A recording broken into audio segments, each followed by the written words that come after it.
and stumbled, and Ulster managed to get the job done. So, as you say, hopefully they can take it through today. Proud day for Darren Cave. On his 155th cap, he will lead Ulster today. Now, Ulster comfortably beat the Dragons earlier this season, but they did lose on their last visit to Rodney Parade. Let's see how they get on today in the company of Reggie Corrigan and Jim Neely. It's been a pretty dull morning here in Wales, but the sun has come out on Rodney Parade, and Darren Cave, who captained the Ulster side just for the last few minutes of the European Champions Cup game away to Toulon, and perhaps a veil should be drawn over that in terms of the scoreline, although Ulster performed particularly well. Up front, no Roger Wilson, who's suspended. Ian Henderson is by no means anything worse than a pretty decent replacement. On the front row, Callum Black, Rob Herring and Vian Herbst playing together for the 4th time in a row. Well, behind the scrum, a lot of shuffling going on. As we mentioned, Darren Cave captaining the side. First start for the Samoan international, Mike Stanley. Craig Gilroy reverts to 15 for the 4th time this season. And Rory Scholes on the right wing gets his first start of the season. Well, the Dragons, needless to say, hoping to complete the 4th leg of what's been a pretty useful weekend for the Welsh regions over the Irish provinces. And it's a particularly strong challenge for them, bearing in mind what's going to happen next Saturday at the Millennium Stadium when Ireland come to town to take on Wales, as Joe Smith's Ireland bid to take another step toward a Grand Slam. More about that, I'm sure, quite later on in the week. Rhys Thomas leads the Dragons pack and the team from the middle of the front row. Two hefty looking props in former Leicester Tiger Boris Stankovic and the South African Brock Harris. Andrew Coombs, Welsh international, comes into the second row, and there's a big back row as well. Behind the scrum, well, they've made a change as well, and it's also at full back. The man who plays his club rugby from Ebba Vale, Carl Meyer, a South African, starts for the very first time at 15. Tom Pridey, who's given Ulster a problem or two, is on the right wing, and there's the very experienced Ashley Smith at 12 and Hallam Amos at number 11.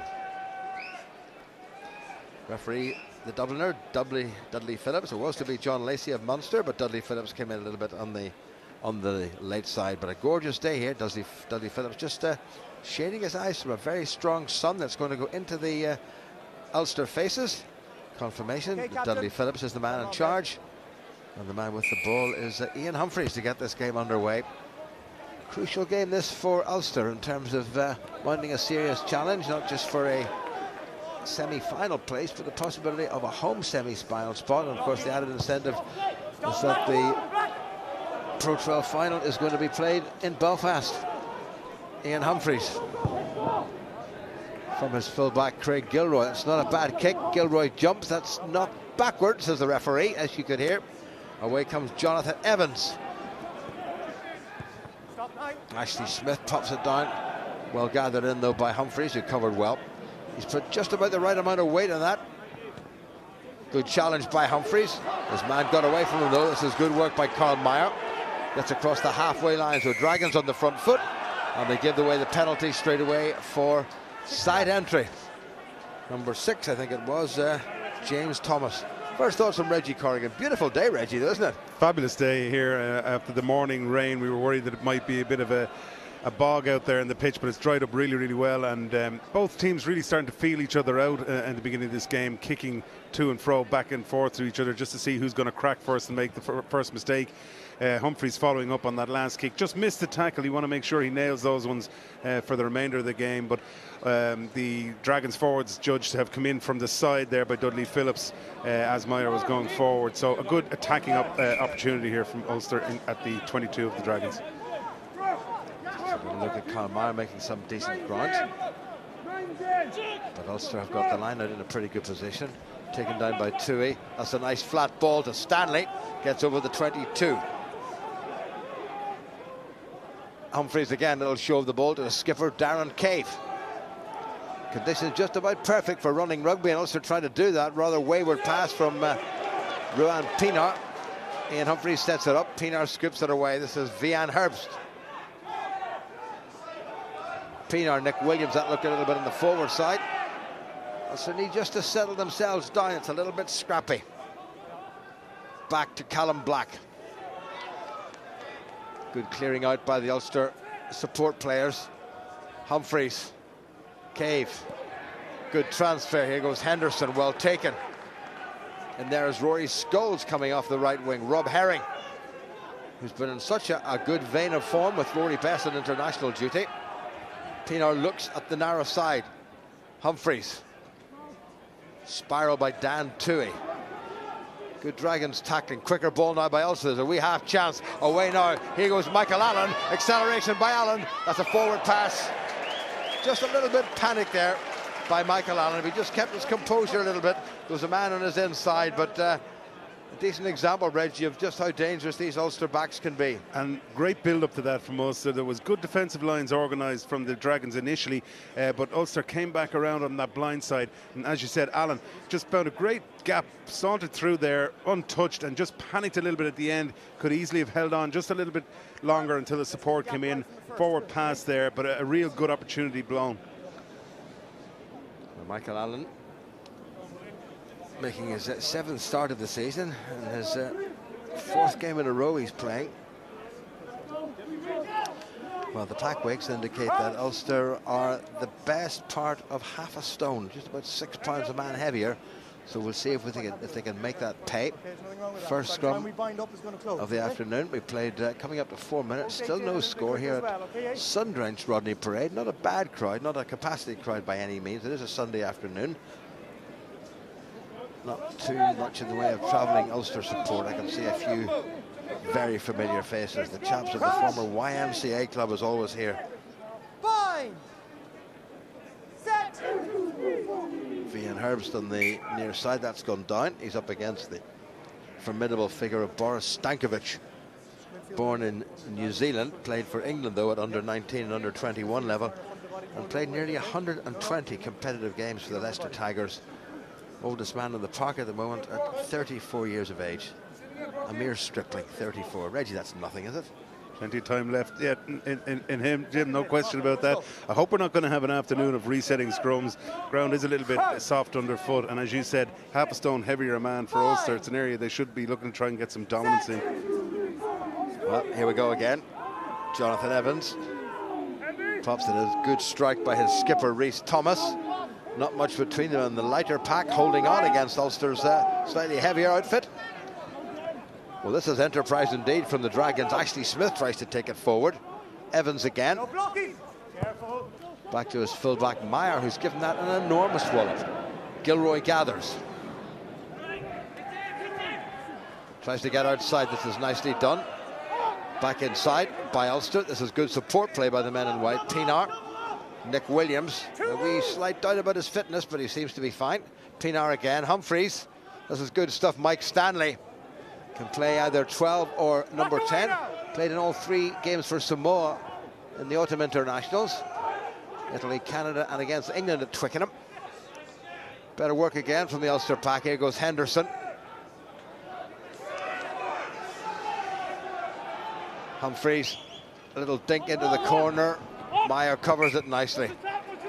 Well, he looks pretty accomplished, this fella. He's been playing most of his rugby for Ebbw Vale. A late change in the starting 15. We just found out about that within the last hour or so. Looks pretty accomplished though, doesn't he? He does, but to be honest with you, it was a pretty easy kick for him to take there. It wasn't the greatest kick from Humphreys. Just tried to put it in towards the corner, but it was way too short, and Meyer was able to deal with it easily. I think also, though, when they've gone through the phases, 5 or 6 phases, I've noticed the Dragons are getting caught with big front row forwards out in that midfield channel. And I think if they can spot that earlier and go back down that left-hand side of the pitch and try and get some of the faster backs like Gilroy and Cave and Allen taking on those forwards, they could easily find some space on the outside. And I think as the game goes on, they'll identify that, and we may see more of that happening. Rob Herring, first time the Dragons have been inside the Ulster half. That's Toohey at the back. A lot of big target men there for Ulster with Toohey and Franco van der Merwe and Ian Henderson as well. Robbie Dyack on the bench, recovered from a back injury. Ulster churn forward again. That's good work by the Ulster pack. Referee telling the Dragons to get behind the rear foot as Ulster march on. Williams to Pienaar. Humphreys, just end over end stuff. And that's going to be a line out to the Dragons. So Ulster have made a bit of ground, but they've given possession back to the home side. Yeah, but a good option there. Much better executed kick from Humphreys. He looked up, saw the hooker in front of him, just decided to put that ball in. Just testing the touchline all the time. It wasn't necessarily aimed at going in. He might have liked to have maybe forced Meyer to have to carry that in, but just bobbled over in. But again, a good chance for Ulster to challenge at this lineup. Short lineup by the Dragons. Referee doesn't seem to be happy about something. The gap is closed. We go again, okay? A little bit quicker, okay? He's asked them to take it again, and has gap, asked okay? T. Reese Thomas, capped 27 times for Wales, to be a little bit quicker in delivering the ball to the line out. Well, Ulster's big men in there. Up goes Tui. Back on the Dragons side from Corey Hill. Evans has passed it back inside, so it can't go directly into touch. But that's a good kick once again from Carl Meyer. His opposite number, Craig Gilroy, easily taken. And will it be returned with interest? Well, not quite. Darren Cave covered back. But it is a good kick again from Meyer, Jim, and real indication there to Ulster that they can't afford to kick these long up and unders towards Meyer and think that they're going to not have be punished for it. They find themselves back well inside their own half from the return kick there from Meyer, so Ulster would do well to hold on to the ball and go through some phases as opposed to kick it down his throat all day. Referee has asked Ulster to get on with it. Herring, Franco van der Merwe, who's only missed one game since he came to Ulster in the close season. 21 of 22 so far. And again, Ulster are digging in, and now they start to shunt forward. But that's good defence by the Dragons. Now it's Pinar with the kick. Testing Tom Priddy on the far side, who gathers it very well indeed. Clive Ross was in quickly, but here come the Dragons. This could be interesting. Ashley Smith. 12, stop, 12 back. Offside, says the referee, in terms of Ashley Smith and Pinar. That is straight down into the hands of Dorian Jones. Gilroy sets off.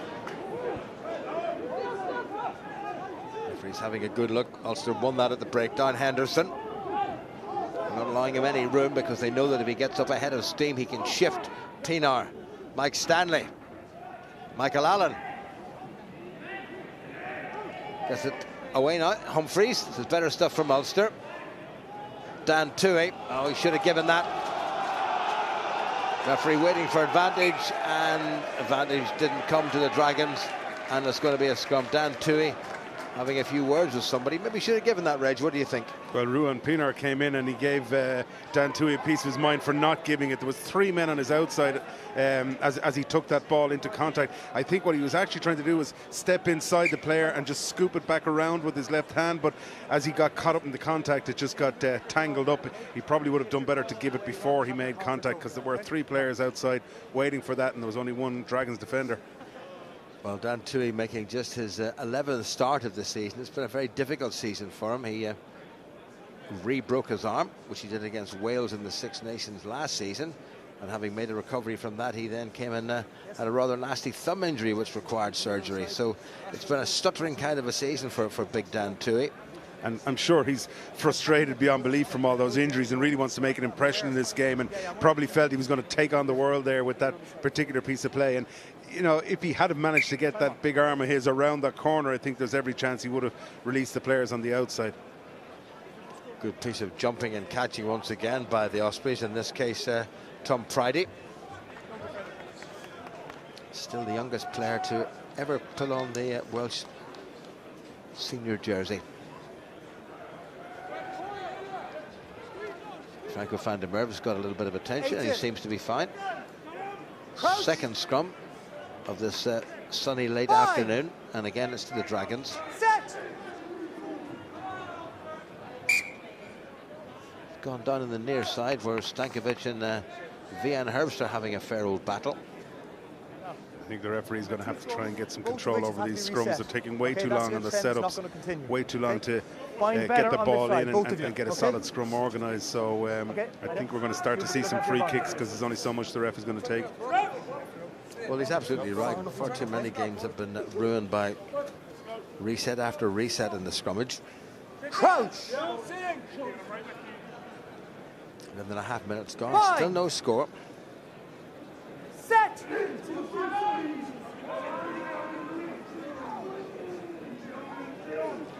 Now the Dragons have really dug in yet again. That's a good solid scrum.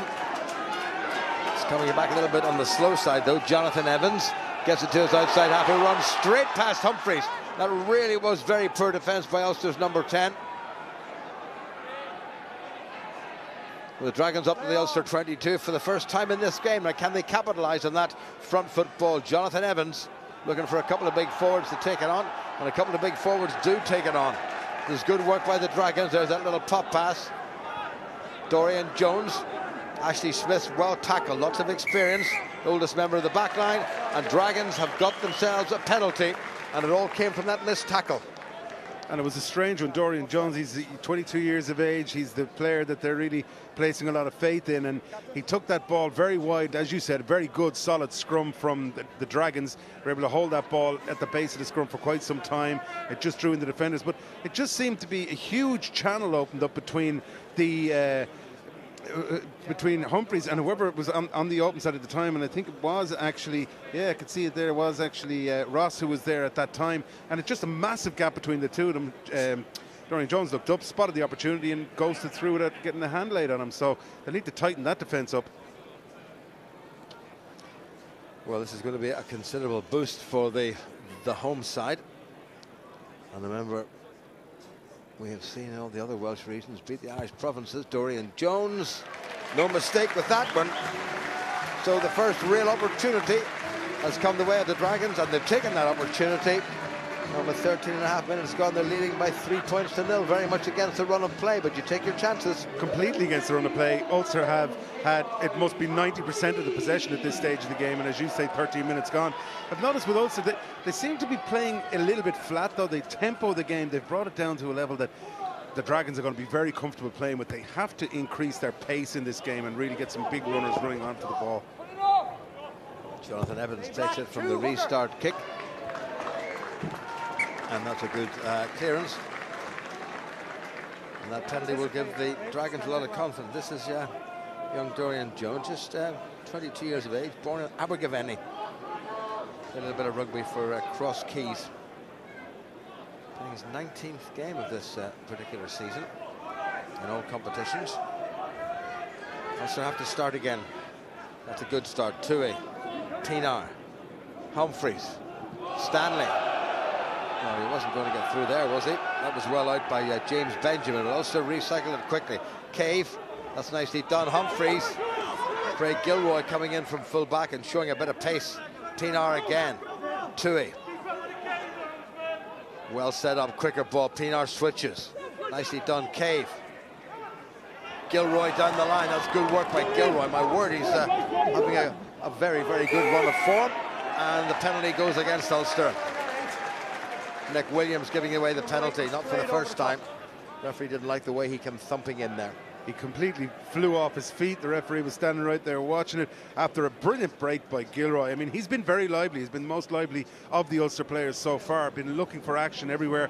I like watching him in fullback, Jim. It's a position that seems to suit him a lot. He gets a lot of space there and he can use that pace. But Nick Williams gone completely off his feet and giving away a soft penalty. Well, Michael Allen took it. It didn't make touch. That's an interesting kick. This could go anywhere, and it's come back in favour of the Dragons, and that's well taken on by Welsh international Andrew Coombs. Evans now to his blind side forward James Thomas. First one's off black, then white. First nudge forward was off the Dragons, and also will get the put into the scrum. And again, Ulster persisting with this tactic of kicking the ball. I mean, every single kick has been dealt with properly and well by the Dragons, both in fullback and in wingers coming in and taking balls, plucking them out of the air with very little contest from the Ulster players. At least if they were going up in the air and chasing after them, you'd say it might be a tactic worth pursuing, but it's been worn out at this stage. They need to change and get away from that kicking. Well, the world champions, the New Zealand All Black, kick more than any other side, but they don't kick badly. There's no such thing as too much kicking. There's just bad kicking. First put into the scrum for Ulster. We've played over 16 minutes. Fine. There's Ian Henderson, equally happy in the second row as he is in the back row. playing there, I suspect, because Roger Wilson is suspended, albeit for one match. Williams, that is a shambles. And Gilroy has to tidy up. Also retrieve the situation. Pienaar's looking for a runner, decides to kick, and there's that kick again. Myers underneath it. Rory Scholes very nearly got to that, but he's nudged it forward. And had he got that in his paws, the youngster was probably in for a score. Well chased by Scholes. So the kick chase game was working for Ulster. That was the not working. That was the first time it's really worked, I should say. Yeah, exactly what we spoke of just before that scrum. If they're going to kick, they need to do it with purpose and with a good runner. We saw Pienaar setting that up from the base of the ruck. He had called his runners outside him. Scholes chased very, very well. A little bit unfortunate. Hand just got to it and flicked it out of his way at the last moment. But if that had gone to Hand, there was nobody in front of him, an open door. So a better tactic that way. Nick Williams looks a little bit rusty at the moment. Certainly that pass to Pienaar had Pienaar shaking his head. That's quite big now, isn't it? You okay? Crouch. Well, he's another player, Nick Williams, who's had a season that's been up and down in terms of injury. Dragon's scrum has been pretty solid so far. Referee says to Jonathan Evans, get it in. He does that. Also try to whip them round if they can. Good tackle by Ruan Pienaar on the Dragons flanker, the Dragons number 8, I should say, the New Zealander Nick Crosswell. Still in field though. Evans shapes up to kick, and he does. Oh, that's a nice one. Well taken by Scholes. Gilroy. This is what people like to see, and Gilroy's playing really well. Scholes took it.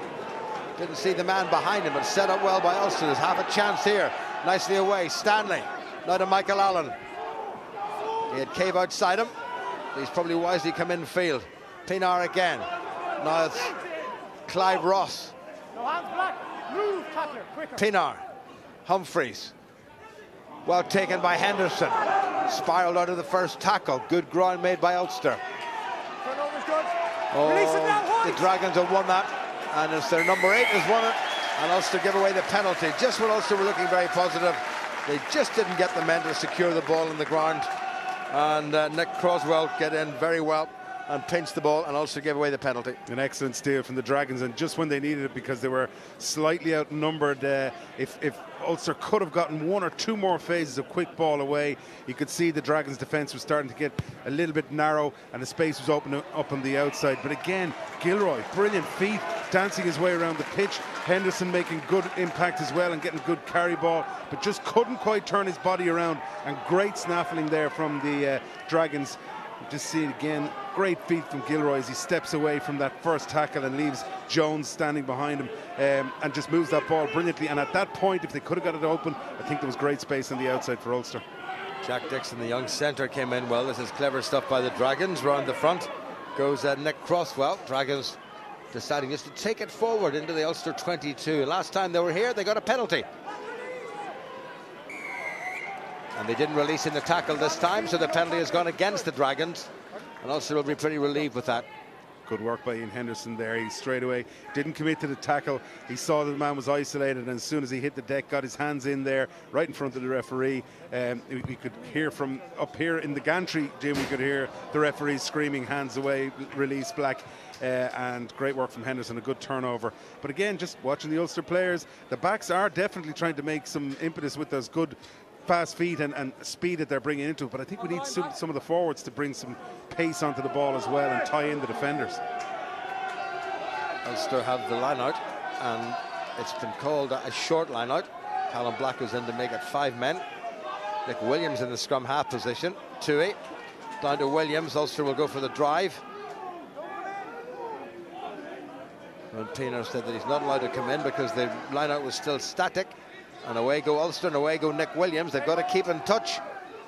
If they break contact, then they resume contact. It'll be an accidental offside.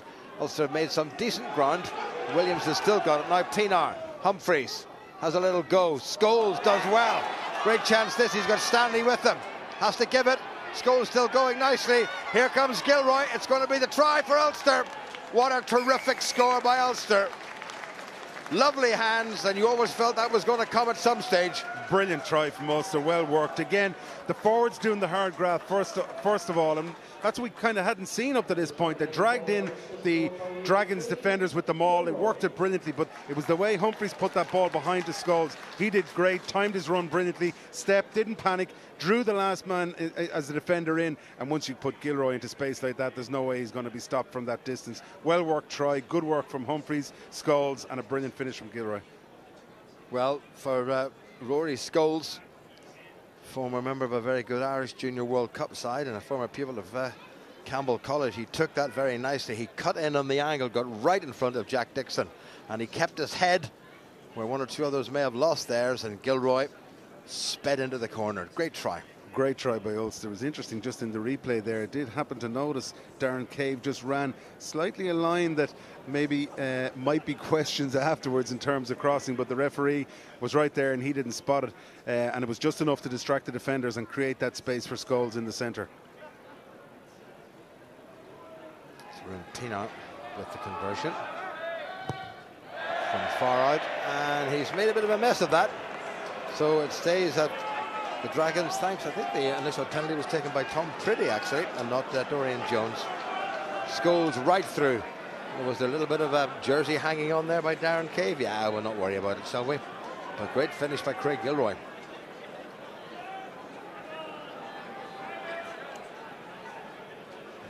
That's his 24th league try, incidentally. That's gone all over the place. Well gathered in by Tui. Bounces off Hallam Amos, who's also signed a long-term commitment with the Dragons. Ruan Pinar. Meyer is well placed. He has Croswell inside him. And he's put plenty of air in that one. Humphreys. Gilroy at full back. That was outside, so that's fair enough. This is Hallam Amos. A lot of kicking. Pinar's underneath. Well gathered in by the South African. Away to Humphreys. And he's done himself in a wee bit of trouble. He pops it up to Nick Williams. And Ulster on the back foot. Now, they don't want to do anything silly here. Play on, says the referee. That's Humphreys. Bit of gas. Gets it away to Scholes. That was forward. Well, all too crowded there. And Ulster making heavy work of all of this. They do some wonderful things, and then they go back to playing almost schoolboy stuff. Yeah, well, the endeavour to run from inside their 22 was brilliant, and they did actually have an overlap when they started that out, but unfortunately Humphreys just started to drift across the pitch a little bit, and he ate up all the space that was on the outside. If he could have straightened that a little bit earlier, you can see the switch play was coming in. He was trying to get it out to Scholes because he's the speedster out there, but it just needed to straighten earlier as he came around the corner so that he would fix those defenders and keep that space on the outside. By running across, he just ate up all the space that was there, and in the end it was a forward pass. Well, there's the try.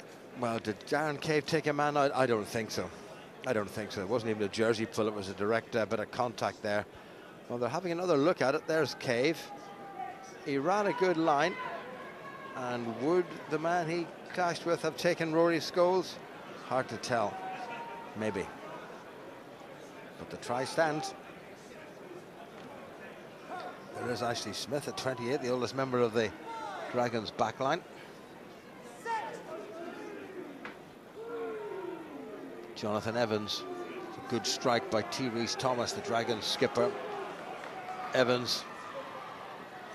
Having another run at Humphreys, who does make the tackle this time. Well done by him. Slow ball coming back. And Ulster have given away a penalty yet again. Somebody put their hands in the middle of all that. It might well have been Clive Ross, I'm not quite so sure. Well, a sumptuous try and a silly penalty. Yeah, and as you said earlier, just a lot of scrappy things that Ulster are doing. I mean, I very impressed with some of the backline play. You can see that they're really trying to move the ball and inject pace onto it, and we've seen Gilroy, he's been an absolute live wire. Scholes has been good. Humphreys has had a mixed game. He's done some great things, and then defensively has been cut out a couple of times, but the forwards just seem to be very slack. They're not clearing out those breakdowns quickly enough, and also offering runners and trying to come onto the ball at pace to help their back line out and tie in those Dragons defenders. They just seem to be the ones that are lacking a little bit at the moment.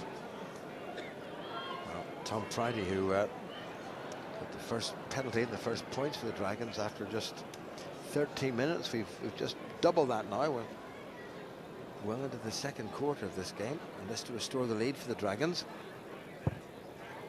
Ooh, he's made it. Nicely struck, and the Dragons back in front. It's now the Dragons 6 and Ulster 5, and Ulster giving away, well, a couple of unnecessary penalties, I would think. Well, we say it time and time again, discipline is what wins you games, and it's been 2 opportunities for the Dragons to have a potted goal, and they've stuck them over, and now they're back in the lead. You know, Ulster really need to improve the discipline for the remainder of this game. Humphreys.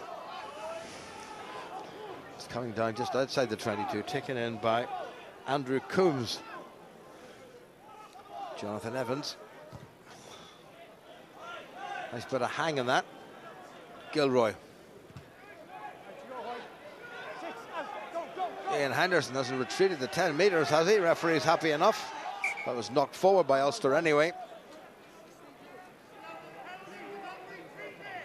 Apart from that try, there hasn't been a lot of finesse about Ulster's display so far, Reggie. Yeah, like I said, they just seem to be willing to ship the ball out to one runner who's hitting it up on his own. It's slow, it's laborious, there's no real injection of pace from those forward runners. The only chances that we've seen and opportunities that we've seen where they have made line breaks has been when the likes of Allen has come into the line, who looks very similar to Gilroy in the way he runs and his style, a real speedster. And when Gilroy himself comes in, and we've seen 1 or 2 half breaks from the likes of Scholes and even from Cave in the centre. But other than that, not a whole lot to talk about.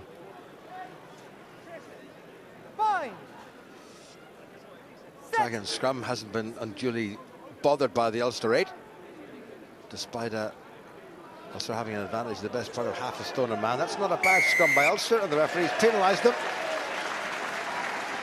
It's actually been quite impressive the way that the Dragons scrum has dealt with Ulster. As you said, half a stone a man heavier in the pack for Ulster. You'd imagine that weight would have a big bearing on things, but the scrum for the Dragons has been rock solid, and on that occasion Ulster were pinged for basically whipping it around and bringing it up on the loose head side. And I thought the time before that, the scrum just outside the 22 was a similar situation where the Dragons had a good solid platform. Ulster tried to whip it around, and the referee let that one go on that occasion, but this time he spotted it. He wasn't falling for it a second time. Good work by the Dragons to stay square and stay driving forward, and draws attention to that. Franco van der Merwe back on the Dragons side, well taken in by big Corey Hill, but it was nudged forward by one of his supporting forwards, and that gives Ulster the scrummage 15 metres from the near touchline.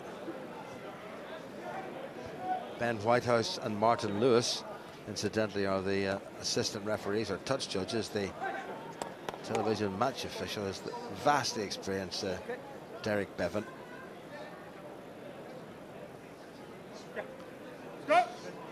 And the sun has just about disappeared, but it's still a lovely afternoon here in Newport. Big changes from the starting 15s when they last met at in Belfast at the start of the season. Ulster fielding only, the Dragons fielding only 4 players in that game, and Ulster 7.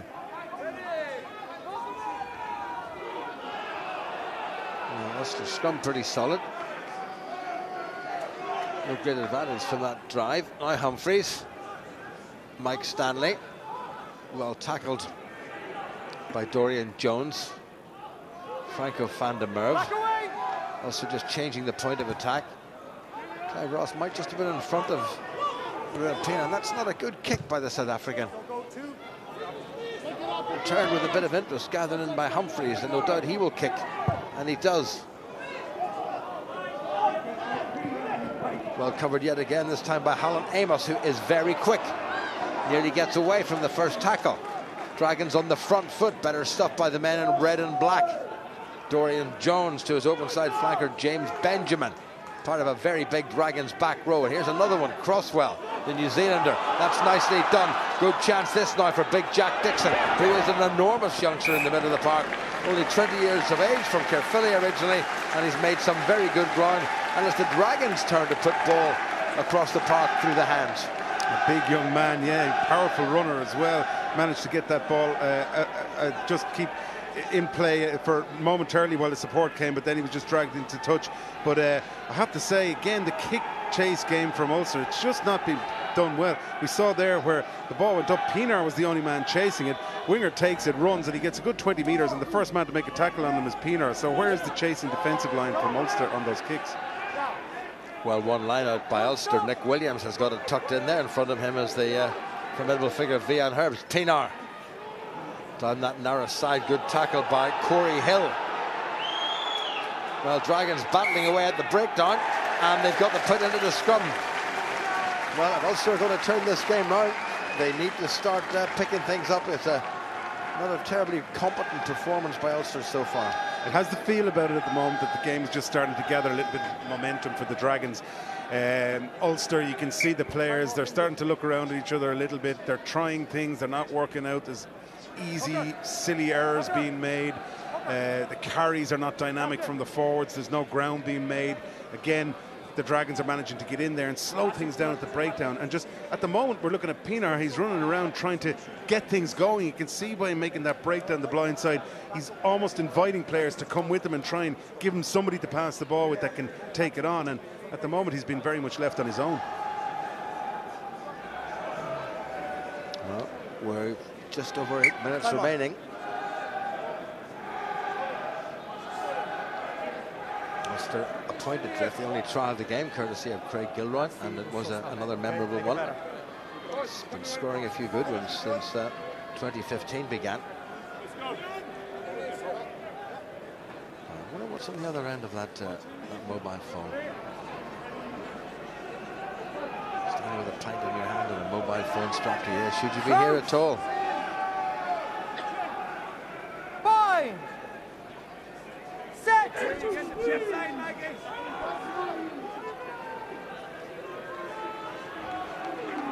A real squeeze coming through from Ulster. Nicely away. Oh, that was a bit of a fumble. Was it knocked forward by the Dragons? Yes, it was, says referee Dudley Phillips, and Ulster got away with that one. Good pressure, mind you, exerted on the Dragons midfield from that set piece. Yeah, and they're getting away with things, Jim, and that's exactly the point. There's only so long you can get away with these things without it eventually being punished. And again, that ball seemed to go backwards and then be kicked forward by the supporting player. And on a weekend where referees are coming in for a lot of criticism from coaches, I'd say the between that incident with Darren Cave in the centre, which will be no doubt replayed and looked at again to see if it was crossing, and little incidents like that, we could have more outbursts coming from Rodney Parade. Well, Ulster will take every benefit that's going their way, whether it is deserved or not, and they really need to start picking up the tempo here. Under 7 minutes to the interval. Pienaar.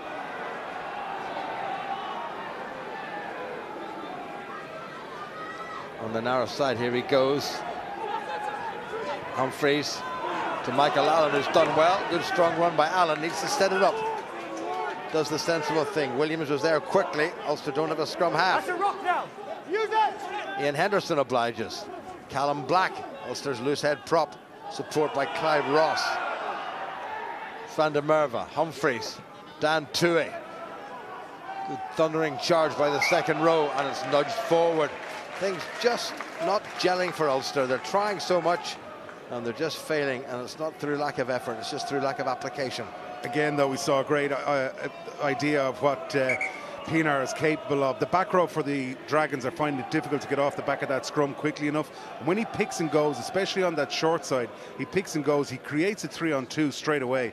He's able to get past the back row forward quickly, move it on to Humphreys on that occasion. And if Humphreys could just fix that last player before he gives the pass to Allen, he'd get him away into open space. And Allen, like I said, he's shown great footwork, great pace.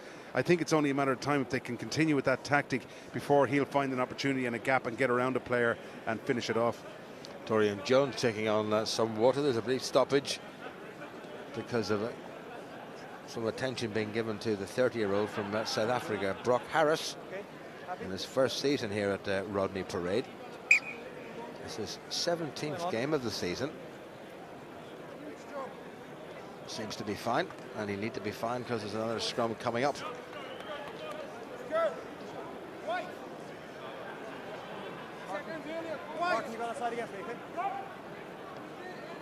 Referee's just calling to his touch judge on the near side, Martin Lewis, just to have a wee look at what's going on in the scrum while he's on the other side. Fine.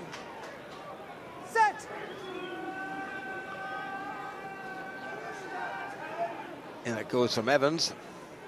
And again, team leads Thomas, makes a good strike. Croswell controls. Stay black. Torrey and Jones. Gilroy. Solid contact. Oh, that's not a bad kick.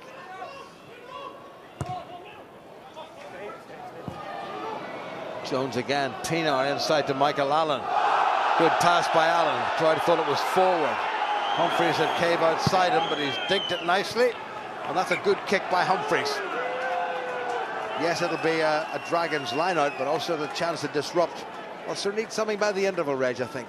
Yeah, but they haven't been disrupting. That's the point. They haven't contested well at the lineouts, even in the scrum. I just watched that last scrum intently, and it seemed like they were happy to just lie in there, the forwards, and just let it happen and allow the Dragons have free, easy ball. They need to be putting pressure on at those set pieces.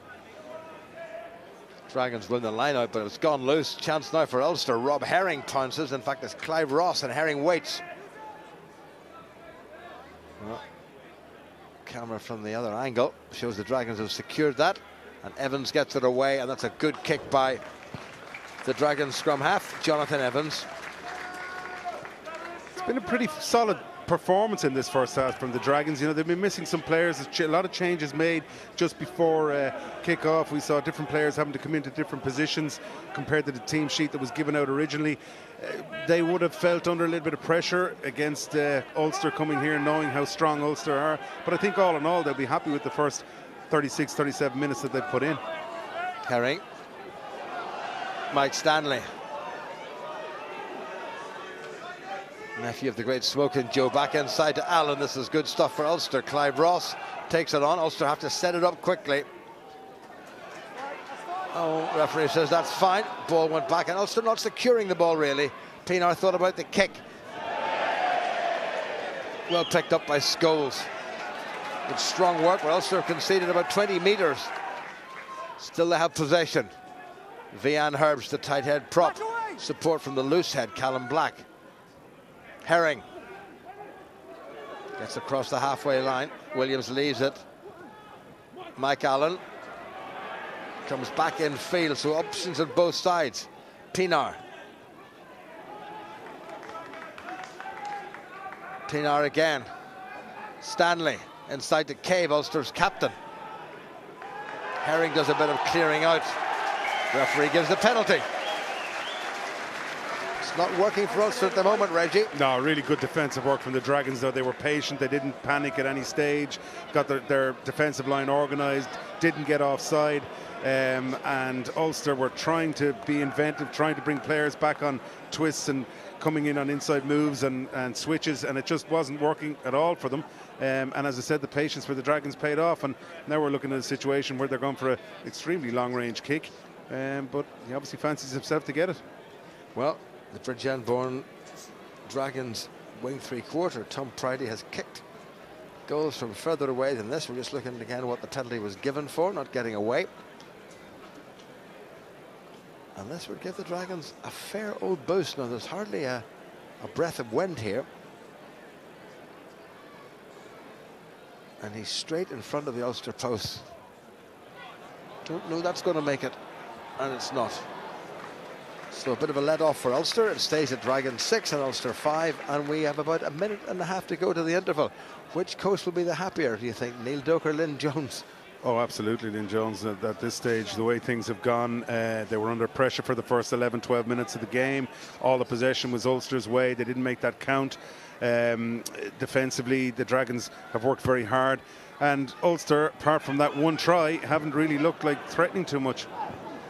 Taken in by Hallam Amos. Ulster really not challenging at the breakdown. There was a wee nudge forward there, but the referee was happy enough. Rhys Thomas pops it up to his blindside flanker, James Thomas. Back in the Dragons side yet again. Ashley Smith can find no way through the Ulster midfield. Ulster told to let it go at the breakdown. No room for Jonathan Evans. Have Ulster held him off the ground to give the maul? The answer is no, they haven't. Thank you, 5. Brock Harris at scrum half. Dragons just sucking in Ulster defenders. And also give away yet another penalty. And again, it's just Let him go. Let him go. a little bit of something breaking out on the ground there. Yeah, Franco van der Merwe was the man who was penalised. And I'm not sure who was holding whom. 5. Andrew. Van der Merwe and Ribbon. fellow international Andrew Coombs of Wales are I going didn't to be see what spoken happened to. in terms of what started it, okay? All I saw was the reaction from both of you. Okay. That carry on will not continue. Do you understand me? Both of you. Yeah. Take it away. And captains, both of you here for a second. The last couple of minutes, the temperature of the game has risen, which is fine, okay? But you must remind your players of their discipline obligations, okay? Yeah. We're almost at half time. Use that time wisely, please. We've had a couple of penalties now to break down against your team. Yeah, well, Ulster giving away that Shot penalty call. for not rolling away at Time the on. tackle. And again, it's an easy opportunity for Dragons to get 3 points on the If board, you albeit return it's a set piece, good long way last out the play. kick. But it's just another example of them. It's almost that they're getting lazy. I watch the defensive lines, the players trying to get back into an onside position. They're just not working hard enough to get themselves into that defensive line and in an onside position. The referee on 3 occasions picked out two or three of the big forwards that were in the centre area and warned them and pushed them back. And if you're going to be in those positions, it's only a matter of time before the referee is going to give penalties away, and you'll just find yourself slipping further and further behind. So a lot of work to be done on discipline for the remainder of the game. Well, Tom Pridey's got 2 from 3 attempts. It's going to be 3 from 4. He's struck that one, and that doesn't look too bad, and it's just gone away again. So a 50% success rate for Tom Pridey brings this first half to an end. And apart from that try by Craig Gilroy and 1 or 2 little minor flourishes, it's been a poor display by Ulster. And you wonder, Reggie, knowing that they have to win the game, have they assumed that they will win the game? It just hasn't been a good enough performance. You know, at half-time, I can imagine that when they get in there, Neil Doak and the rest of the coaching staff are really going to get stuck into them, because the level and tempo and intensity with which they've played the game just hasn't been up to Ulster standards. And they're not going to accept that. And in the second half, I would expect a big push from Ulster in the first 10-15 minutes. Well, only a point between them. A couple of penalties by Tom Pridey to an unconverted try by Craig Gilroy. Half-time score at Rodney Parade is the Newport Gwent Dragons 6 and Ulster 5. Well, when Ulster scored their try and they clicked, they looked very, very good. But Andy Ward, Ryan Constable, too often in that first half, Ulster very disappointing. Yeah, very much so. It's a bit of deja vu for me from the last couple of weeks as well. You know, Ulster haven't been particularly well, don't seem to be looking like they can string things together. The players look like they're 2 yards off from cleaning rucks effectively and efficiently. So, you know, they're going to have to pull their socks up if they want to come away from winning from this. Where is the main problem for Ulster in that first half, Ryan? I think it's generating that quality of possession. So we've got to get our ball carriers into the game more, get them over the advantage line, work on our clean out at the ruck so we've got quality of possession for our halfback pairing, and then they can start to dictate the game. But that inability to generate that quality of possession in the breakdown is making it very difficult for Ulster. That's been compounded by some poor tactical kicking where we're just not able to get the chasers in the air to compete for it. So those 2 aspects combined just aren't allowing Ulster to really develop any continuity or tempo into the game, which is when they play their best. And a frustratingly high penalty count again for Ulster. Yeah, yet again. I mean, I don't know what's been said, but you know, this seems to be week in, week out. That, you know, our penalty count just gets into the double figures, and how we manage to win games with a penalty count so high is beyond me. But you know, once again, they need to sort out. Thankfully, the kicker's only 50% kicking rate, strike rate here, so that's keeping Ulster in the game at this stage. But when Ulster were good, they were very, very good. When they were bad, they were horrid. I mean, the try was out of the top drawer. It was superb score. Yeah, clinical stuff. It's out of the playbook and executed perfectly. You see the from the back, and then it's the running angles there. Cave very intelligently creating some space, but it's a missed tackle, and then it's a very good execution here. Once you've made that clean break, you want to turn that into a try, and with the strike power out wide, those initial breaks should be finished off. Cave just blocking the player there. The missed tackle by Dixon compounds. Legally or illegally? Cutely, let's put it that way. You get away with it.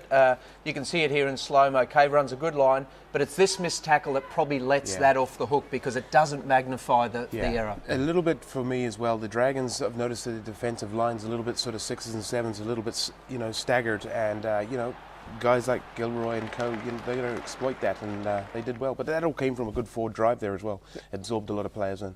Craig Gilroy, a man who can't stop scoring tries, but his overall play at the moment has been superb in the last few games for Ulster, Ryan, hasn't it? Yeah, he's making a huge contribution every time he takes the pitch in one facet or another, and doing all of the basics particularly well. Changes position here, goes to fullback, but it's his ability one-on-one to beat defenders that is key, and that sort of stuff can get momentum for a team in short spaces. That hit and spin and that power and acceleration that he's got just sets him apart. I really like the way that he, as a guy, as an individual who is playing in a team environment, yet he backs himself. He believes in his own ability to beat that first player, and I think that's a fantastic attribute to have. And defensively as well, made great try-saving tackle possibly. Very much so. The tackle was beat here and he had to make that tackle and make the contribution. Put him in the touch. It was a job well done. Watching Ireland against England last week, their kicking game was outstanding and they completely negated England from playing. But compare that to today, Ulster's kicking game has been very, very disappointing. Yeah, you put that in context. Ireland have got two of the best tactical kicking halfbacks in world rugby, and they've got 5 players on the pitch who are capable of playing fullback in Payne, Henshaw, Zebo, Carney and Bowe. So that's why they play that game. For Ulster, the challenge is to make these kicks contestable, and we've seen it from both sides. A lot of kicking that there hasn't been any pressure on the ball receiver. He's got plenty of time, and it's not effective. Any kick can be turned into a good one by a good chasing game. And yeah, a good kick's always is always followed up by a good chasing line. That's what makes a good kick. But time and time again for the first 40 minutes, look, there's a nothing kick going there. Too much time, there's not enough height on the ball, not allowing players, chasers to get on it. And this is a bit uncharacteristic for Ruan, but just yet another one. We're not getting up. There's only one Ulster shirt in that shot there. We need 2 or 3 players in that shot. And so as well as the chase, making it a good kick, what are the other key things to making a good kick in this game? Well, it depends what you're after. Obviously, there's a variety of kicks. You could be kicking for territory and you're looking to find some turf and get it out, or apply some pressure to that kick. But I think the ones we're talking about are more those contestable ones where there's enough airtime to get significant players under the ball and being able to compete for it. And I think that'll be a focus of the halftime talk to ensure that they get that aspect of the game right. Lots of positives though. The line-out's functioning particularly well. The driving maul is working very well for them, and we've shown with time and space out wide there is strike power to score. So if they can get those other aspects right, combined with those, they should still feel they've got enough to win this game. How would you assess Ian Henderson's performance so far? Yeah, solid. I mean, he's playing at 6 with a 6 on his back, but for me, Hendo, this is what he's good at. Getting his hands on the ball, and he's playing a little bit like a second row and waits for the game to come to him a little bit, whereas 6 he needs to be involved in the game, and for me just not quite getting into that game as much as we'd like him to do, because he is dynamic and powerful when he's got ball in hand. It always takes 1 or 2 players to pull Hendo down, and he just affecting a turnover here coming up shortly, and this is where he's strong, straight on the ball. For a big tall guy to get down and still be strong in that position is it's a skill. So made up for his getting turned over just literally 2 plays prior to that. So he's a good player, but we just need him to get his hands on the ball. Ulster need him to get. We don't have enough ball carriers up front. We're missing Roger Wilson hugely, and his leadership qualities in there for me as well are being missed at the minute. Okay, Andy Ryan, thank you for the moment. The Ulster Rugby Academy has been churning out quality players over the past few years. Now there's a new man at the helm, and he gave his first interview to us. Gavin Andrews went to meet him. This is the man entrusted with the future of the Ulster Academy. With over 100 appearances as a player, Kieran Campbell understands what it takes at the top level. I spent my best times here playing. I achieved a lot of my goals playing here, and it's incredible to get the opportunity to bring 3 young guys to experience that as well. And in some ways I'm a little bit jealous of them now when you look at the facilities we have now in comparison to them. But one thing's for sure, I'm hugely driven, and it's a massive goal of mine that every guy I bring through will be of a quality that is good enough to take Ulster on to the top level. There's a lot of professionalism to it. He's a very motivated individual. You can see that in the brief time that we've been working together. The amount of hours he puts in is second to none. He's in it to scrape it on and away late at night. I think for every young guy who's at school, we want to make it their dream that they come out and play for Ulster and then ultimately go on there to play for Ireland and the British Lions. It's evolved and expanded massively over the past 3 to 5 years, and the reason behind that is we need more players in the game, we need more quality players in the game, and what we're really trying to do is align that as closely as possible with the professional setup. Academies now across the UK now have really upped their game. We have to make sure that we're in a position where we're putting an offering in place that we're top of the pile. It's a step up. It's a lot more intense. We're training for 5 days a week with a game on Saturday. Some days we train twice, Saturday mornings and evenings, so it's difficult. It has been sort of a difficult adjustment. It's good. I mean, I've reaped reward from it, so I'm delighted. And this week they got the chance to rub shoulders with their heroes when they trained alongside the Ireland team in Belfast.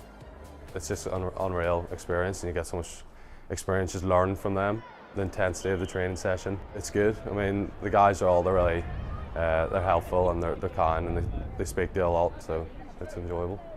Certainly, if I was a young guy in the academy and you know, wanting to push on and learn from the best, I suppose, you know, second rows to be looking and come up against the likes of Paul O'Connell there, it's a massive opportunity for them, and you know, for them to come up against these guys, I suppose it's something to try and aim for. Very ultimate goal is to make us the premier academy in Europe, which I think we have to be, and obviously then to provide a player which is on par with, if not better than anything in Europe. Obviously to provide for the senior team the type of player which is going to take us on to success. Master, teach me, or I would not. Andy, you played with Kieran Campbell. Good appointment for the Ulster Rugby Academy? Yeah, very much so. You know, he's a lovely guy, and more than anything, I think he's got a lovely demeanour with him, and the way he handles the young players. I've seen it firsthand and so forth. So, you know, I think he's a smashing guy. As he said, he's got fantastic facilities, and only bodes well for the future of Ulster Rugby. And Ryan, we might see one of the young Ulster Rugby Academy players feature in the second half. Young Sam Arnold on the bench for Ulster this evening.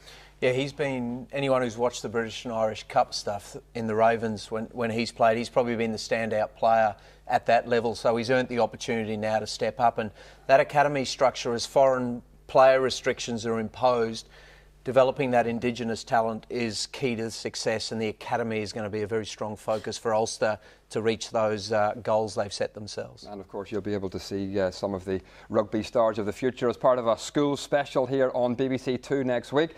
On St Patrick's Day, our coverage starts at 1 o'clock. Starts with Gaelic football's McCrory Cup, and then that's followed by the Rugby Schools Cup at 2:45, Royal Belfast Academical Institution against Wallace High School.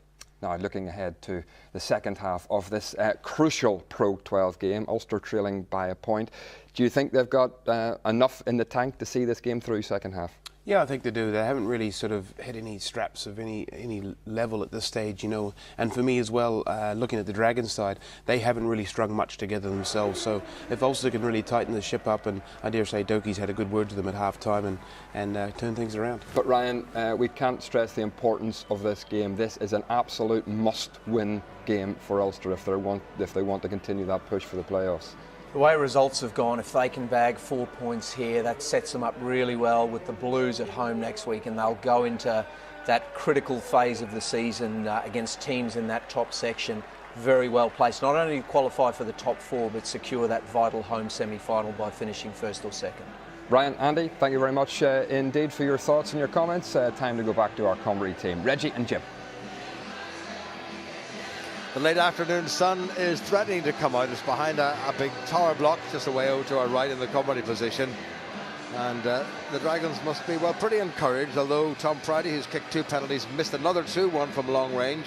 They have taken every single chance that's just about come their way, and Ulster have taken just 1 chance, but they haven't really created an awful lot. This is going to go right to the wire. Dudley Phillips, the referee, asks Ulster, are they ready to receive? And Ulster say yes, and Dorian Jones starts the second half. Left, Nick Williams takes it from Rory Scholes. Up to the 22 by Ulster's number 8, the former junior All Black. Humphreys onto that left foot of his. Well, that's gone between numbers 10 and 15, between Jones and Carl Meyer. Underneath it is Gilroy. Enterprising stuff. Humphreys. So a bit of a gap down there. That's bubbling nicely. Ooh, that's not a bad kick at all. Well gathered in by Hallam Amos, but he's left with very little in the way of option, except perhaps to run, and he does like to run, but he's caught round the ankles. And Ulster give away the first penalty of the second half.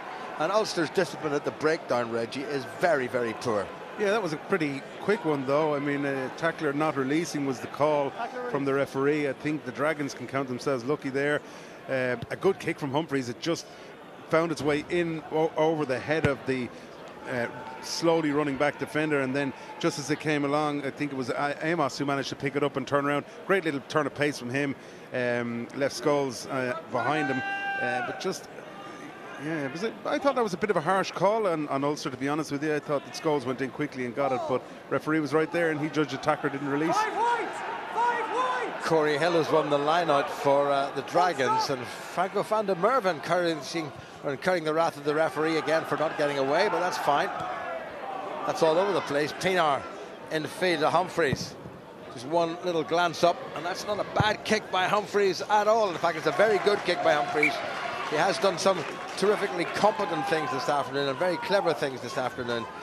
Ian Humphreys on his game, well, there's very few better, and his kicking game from that left foot is exceptional sometimes. That's two good, very good kicks from Humphreys. So obviously at half-time, Doak and the rest of the coaching staff came down and told them that the defence is well organised, but there are some spaces in behind, and they seem to be more longer crossfield kicks that they're going for rather than those up and unders.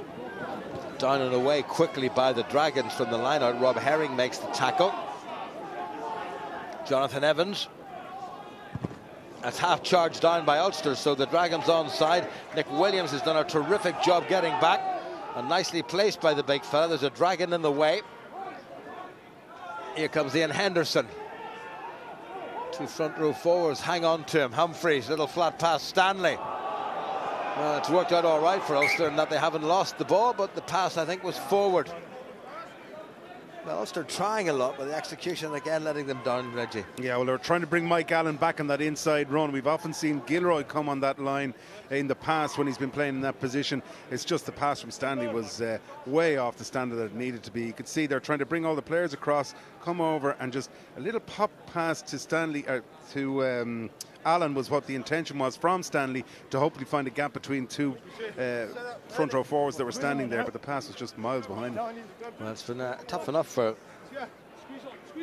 Mike Stanley coming in and having to go through the entire Ulster three-quarter playbook.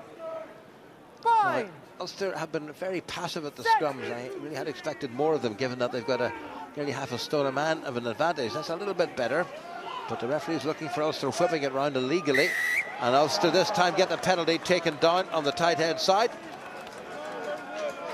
It would seem by Brock Harris, and Ulster have got a penalty, and it's not that far away, and this might just give Ulster the lead, but who knows. I think that call must have come in from the touch judge on this near side, because the referee was on the far side of that, so he couldn't have had a clear vision of it. But the call that seems to have come in is that Brock Harris brought it down on the tight head side, and the penalty given against him for Ulster, but a difficult one to spot, I have to be honest.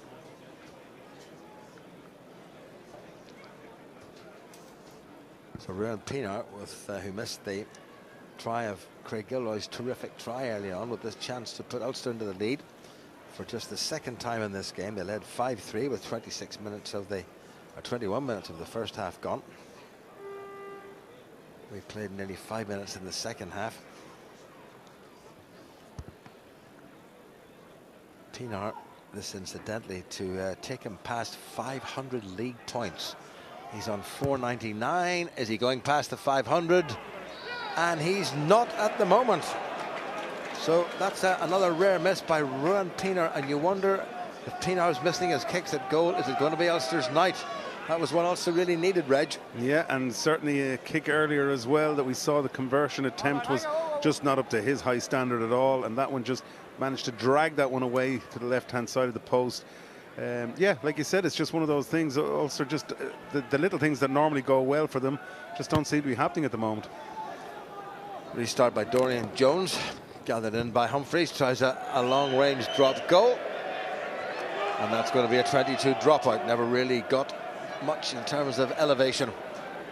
You do. I always have to question these decisions to take a 20 to take a drop goal attempt from just on the halfway line when you've just had a ball kicked back with you and you've got all your team around you, and no penalty opportunity from it. It's not like an advantage. It just seems like a crazy decision. James Benjamin has set up the ruck for the Dragons. Clive Ross with a tackle on Carl Meyer. Ulster has snaffled that, I do believe. Nick Williams, I think, was the man who stole it.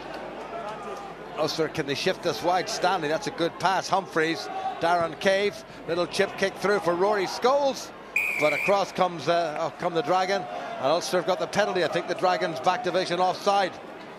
A lot better there. Great steal from Nick Williams. Got in there. Like we said, he was kind of quiet in the first half, but he was the man responsible for turning over that ball inside the 22. Ball moved quickly along the back line. Not a bad idea to put in that little grubber kick in behind and give something for Scholes to chase.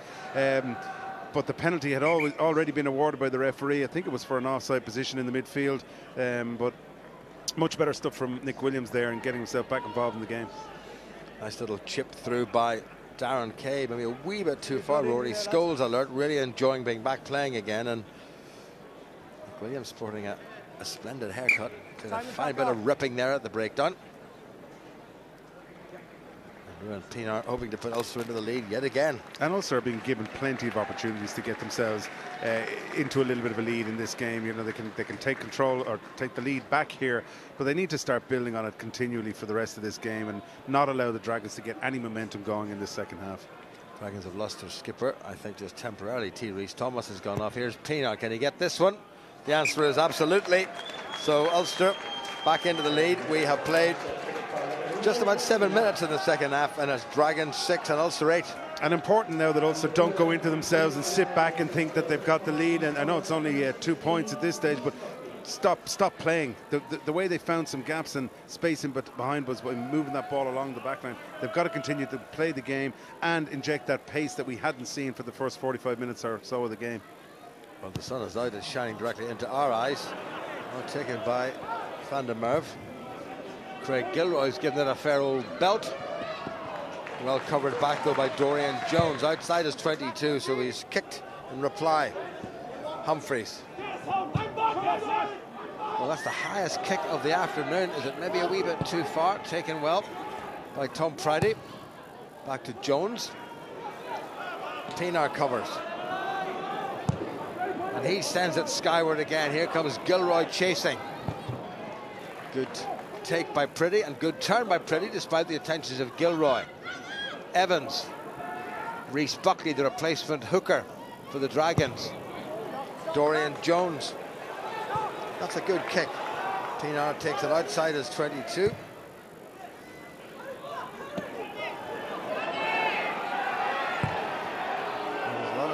Head shaking about all the kicking. Back goes Gilroy. Is anybody going to find touch? And the answer is yes, that's Craig Gilroy's going to find touch. He's doing a fair impression of centre court there at Wimbledon, Reggie. Oh, but I think that what Dudley Phillips is checking with the touch judge down here is a lot of people felt that when Gilroy kicked it, he was outside the 22, and we just see him here. Ooh, and I think he might have been. I think that's something that they can go upstairs for. Buckley with the throw. No real pressure from the Ulster line out. Ooh, nice little half break by Dorian Jones. The Dragons on the front foot, playing into the sun. Bit on the slow side. Evans gets it back. Good tackling by Ulster. Evans again. Rhys Buckley, just as lively as the man he replaced, T. Reece Thomas. Ulster told to release, and they do. Take it on by Corey Allen, his big second row forward for the Dragons. Jonathan Evans. Nobody really in support there. A man didn't get close enough to him. And Ulster give away yet another penalty. And the referee's not very happy about something. Captain. Is there be going to his car? Is there a flag out on this side? He's having a word with Darren Cave. This penalty is against number 8 for falling on the wrong side and making no attempt to move away now. Too many penalties at the breakdown. Well, he's telling Darren Cave the penalty was against Nick Williams, not even making an attempt to roll away. Too many penalties at the breakdown, and Ulster, having landed a penalty, have conceded a penalty, and may well give up the lead yet again. Yeah, and I think what he was really trying to say there, the referee, was that if it persists, there is going to be a card and somebody will find themselves in the bin for a period of time. Nick Williams, you can see there, made a great tackle initially, but just lay in there for the length of time and didn't release the player after he made the tackle, so he couldn't get the ball back to his own supporting players. And, you know, some would say, well, he couldn't get away, he was tied in there in the tackle, but I think Nick Williams knew what he was doing there, just trying to slow things down. Dragons, it seems, have changed their goal kicker. Indeed, they have. It's Dorian Jones, the outside half, as opposed to Tom Pridey, the wing three-quarter. Here comes Jones. He's given that a nice little clip. Is it going to carry? That's a terrific kick by Jones. So the lead changes hands yet again. We played just about 10.5 minutes, and Dragons back in the lead by 9 points to 8. And a superb kick from Dorian Jones. Like he said, change of kicker, have to step in there from a long way out. Quite a difficult angle, the sun over in his left-hand corner, but he didn't make any mistake whatsoever. He struck it beautifully, and he had some space left in it as well, so Ulster can't afford to give anything away around the halfway mark. Humphries puts it longish. Taken in by Coombs. Evans has a weak glance to see where his outside half is, and he's directly behind him, well positioned. Well, Ian Henderson, I think, has clattered that. That may well be a late charge, but the referee hasn't spotted it, and there's nobody else who's spotted it. Crowd certainly spotted it. Ian Henderson was a wee bit on the naughty side. Dragons have made a replacement, incidentally. Ashton Hewitt has come on. Little chip into space for Coles to chase. Back goes Pridey. Well, enterprising stuff here from the home side, but eventually forced to kick. And that's going to be a line out. Referee's calling timeout now. Is he going to have a look at that Ian Henderson incident? I think I think he's having a word with Derek Bevan. And Ian Henderson might find himself in a bit of bother. He's going to have a look at the screen. And I watched Henderson. He set himself up from a long way back to try and challenge for that. It's just, does he carry through afterwards?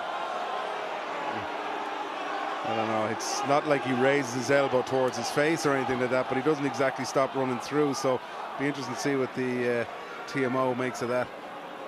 Well, I think it was very difficult for him to actually stop himself.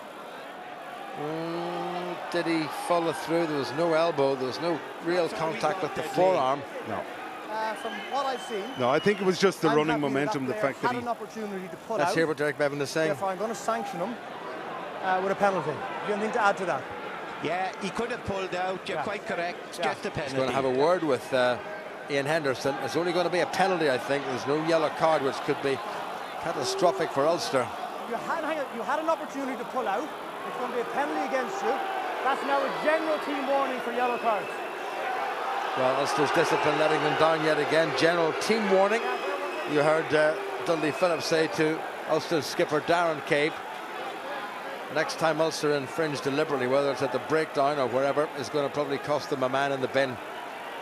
It's not Ulster's afternoon, Reggie. Yeah, and the crowd not happy with Dudley Phillips and his decision on that, but that came from upstairs with Derek Bevan. He was the one who would have made the recommendation that it was just a careless run through, but definitely didn't raise his elbow or tried to take the man out in the face or anything like that. So I think it was just a penalty for being awkward more than anything else. Well, he did say that he had the opportunity to pull out of the tackle, but he didn't. He kept on going, but there was no genuine malice there, one hopes. Not quite sure what's going on with the Dragons. They're having a wee bit of a confab. As the Dragons trying to do a little bit of running, and then eventually kicking. Dragons seem to be finding out, so we are going to have the line out. Well, I think they're trying to decide if it's a penalty from where the ball landed, which would be where it crossed the line because of the infringement inside the 5-meter line. So they're just having a little check back on that before the ref makes his decision. Then they could take the penalty from where it is now. Phil Price is coming on for the Dragons, the replacement prop, and it looks as if the Dragons skipper is going to come back on and will take this line out, or will he? Can't quite see. So they're allowing him to take the penalty from where the ball crossed the line because it was an infringement afterwards. So it just means a huge 70-80 meter gain for the Dragons. Well, nicely kicked out of touch. by Dorian Jones. Ulster making a certain number of changes. Ian Henderson's done his 55 minutes. Robbie Dyack has come on, and there's going to be a first Ulster cap for the 18-year-old Sam Arnold, the Irish under-20 international, former pupil of Cranleigh School in Surrey, and playing his club rugby with Ballynahinch. But in the meantime, it's the Dragons in the ascendancy at the moment, taken on by Nick Crosswell, the New Zealander. Dragons up to Ulster's 22. Ulster, well, are going to have to be sharpish if they're going to win this game, and they've been anything but sharp. And the Dragons churning forward. This is really good work, and Lynn Jones will be delighted with the performance of his forwards here. Well, they've gone to ground now. They'll have to play it. Little dart once again by the Dragons. Only 10 metres from the Ulster line. Crossfield kick. Is there anybody tall enough? Up goes Gilroy. Nicely knocked back by Gilroy. And Ulster have conceded yet another penalty. Well, this time he is going to go to this pocket. Who's going to go to the bin? And as Callum Black has been sent to the bin, and this is not going to be Ulster's night. Yeah, there's a saying goes back as long as I can remember: the team that wants it most in rugby is the team that's going to win. And there's no question tonight that the Dragons just want to win this game so much more. The effort and the way that Ulster have gone about this tonight, they've just gone through the motions. They haven't dominated the game at any stage. They haven't stamped any authority on the opposition pack or on the opposition backs. The backs, to their credit, have tried things, but the forwards just don't seem to be in the game, and they're just going through the motions. And at the moment, they're in serious danger of not getting a result here. Well, the Dragons have decided not to go for the post. They've gone for position, and they've won the line out, and they're driving forward, hoping to catch Ulster infringing yet again. And Ulster's forward effort has been, well, at the best, mediocre this evening. The Dragons are driving. They're not too far away. Dudley Phillips is having a good look. They're over the line. He's given the try. Terrific piece of play from the home side. And they've gone across the line, and they've scored their first try of the evening. And Ulster in serious danger of coming away from Rodney Parade with very little to show for it. Very well constructed maul there. They knew exactly what they wanted to do from the moment that they set that lineup up. They were patient. The Ulster defenders, again, we see them coming in ones and twos. No real mass, and the Dragons just stayed in on block together, kept the ball nicely at the back, got the drive going forward. And once they got that momentum, they were never going to be stopped from that distance. An opportunity to add 2 more points to this now and take themselves into the last 25 minutes of this game in a pretty commanding position. Well, it was indeed the perfect driving maul by the Dragons, and they rounded it off with the try. And don't forget, Ulster still have 10 more minutes to go through with only 14 men.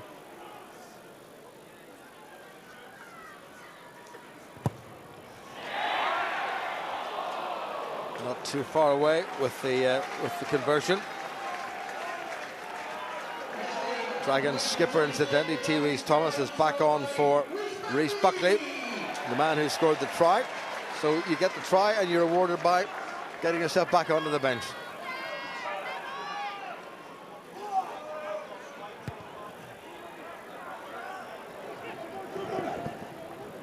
Ulster have an awful lot to do. They're still at the moment within losing bonus point range, but that would really be like a defeat. Dragons playing all the rugby. Humphreys. Only Gilroy is really chasing. There's nobody there. Gilroy's done well. Shoved the man in the back, but that's okay. Away goes Evans. Gilroy nearly intercepted. Play on, says the referee. Robbie Dyack with the tackle. Coming back to Ulster duty after a number of weeks off with a lower back injury. Dragons looking confident. Well tackled once again by Robbie Dyack. Good support play by the Dragons. Hallam Amos, the replacement, goes in there. That's a crafty little chip. Who's underneath it? Williams jumps. Nobody there. Humphreys gathered in well. Now, is there a bit of room out wide? This is the youngster, Sam Arnold. It's not a bad little kick. It's going to sit up nicely, and they've got to come all the way back from the scrum. He just overcooked that very slightly, the teenager.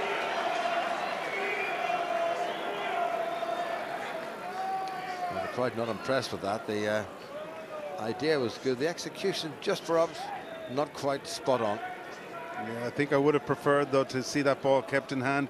We're looking at Darren Cave on the outside, and also Scholes, and we've seen what pace he has on that outside channel as well, waiting for it. And Ulster had a 3-on-2 in attack with the fullback coming across the cover, so there's always a chance you kick the ball away. You leave yourself open for things like that to happen. But, you know, still plenty of time in this game. There's no point in Ulster panicking just yet. There's only 6 points in it, and the converted try will get them the lead. With 20 minutes left in this game, there's loads of opportunity. They just need to get themselves some possession and start putting some phases together and try and create something in terms of phase play, because at the moment it's all one-dimensional. It's one phase, hit up, and usually turn the ball over. They haven't had any possession either, because the Dragons have been pretty much dominant in the second half. Well, the Dragons are about 22 minutes away from recording a 4th home win for the Welsh regions against the Irish provinces, and I can't honestly remember the last time that happened in any particular competitive weekend. Andrew Warwick has come on for Ulster, and Clive Ross has had to go off. Well covered by Gilroy, who's had an outstanding game as a fullback. Now he's given that a fair old thump, but all the way down to his opposite number, Carl Meyer. Jones. Well kept in by Allen. Now it's Pienaar. He hasn't made a great contact with that one. That's knocked forward. Ulster will be relieved. Very relieved. And very lucky, because if Pridey had caught that on the full, I don't think anyone would have been stopping him. It's a terrible kick from Pienaar, went completely off the outside of his boot. And the winger, who has moved into the full back position, just probably shouldn't have gone for it. He may have been better off just waiting for it to come down, because he was just that bit too far away. Tried to take it in mid-flight and knocked it on, and as I said, a let-off for Ulster. Just about a minute away from the end of the third quarter of this game, and Ulster, having taken the lead with the Craig Gilroy try after 20 minutes, so it overhauled, and then they were back in the league when Pienaar kicked a penalty, and now they're trailing by some 6 points, and a man still in the bin. Referee has called for a little bit of a stoppage. A lot of people taking on some water. Dragons replacement prop Phil Price getting a little bit of treatment. The 26-year-old former Welsh under-18 and under-19 international, played for Wales in a very good Junior World Cup side a couple of seasons ago. And an area I've been very impressed with the Dragons today is the scrum. They've been very solid. They haven't been under any pressure from Ulster, who you would think might be able to do a bit of a job on them, but the whole time it's been rock solid scrum for the Dragons. Well, the Dragons' tight head Brock Harris, the 30-year-old from South Africa, has done a very good job. So how will Ulster's 7-man pack hold up? In fact, it's 8, because Michael Allen has come in from the wing to act as a flanker. Ooh, Ulster need to get that, and they have got it. Pienaar. Now Humphreys. Cave has a go himself. Oh, threw it behind him. There's nobody there. Great chance for the Dragons. Humphreys will have to be quick, and he is quick, and Ulster have maybe just been let off the hook there. Brilliant reactions from Dorian Jones. They picked it up one-handed.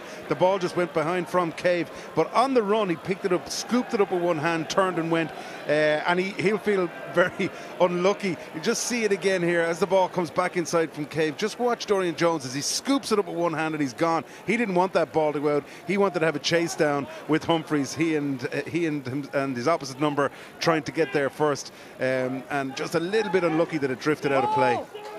Good take by Franco van der Merwe in the Ulster lineup, but they're inside their own 22. Pienaar can kick directly into touch if he so chooses.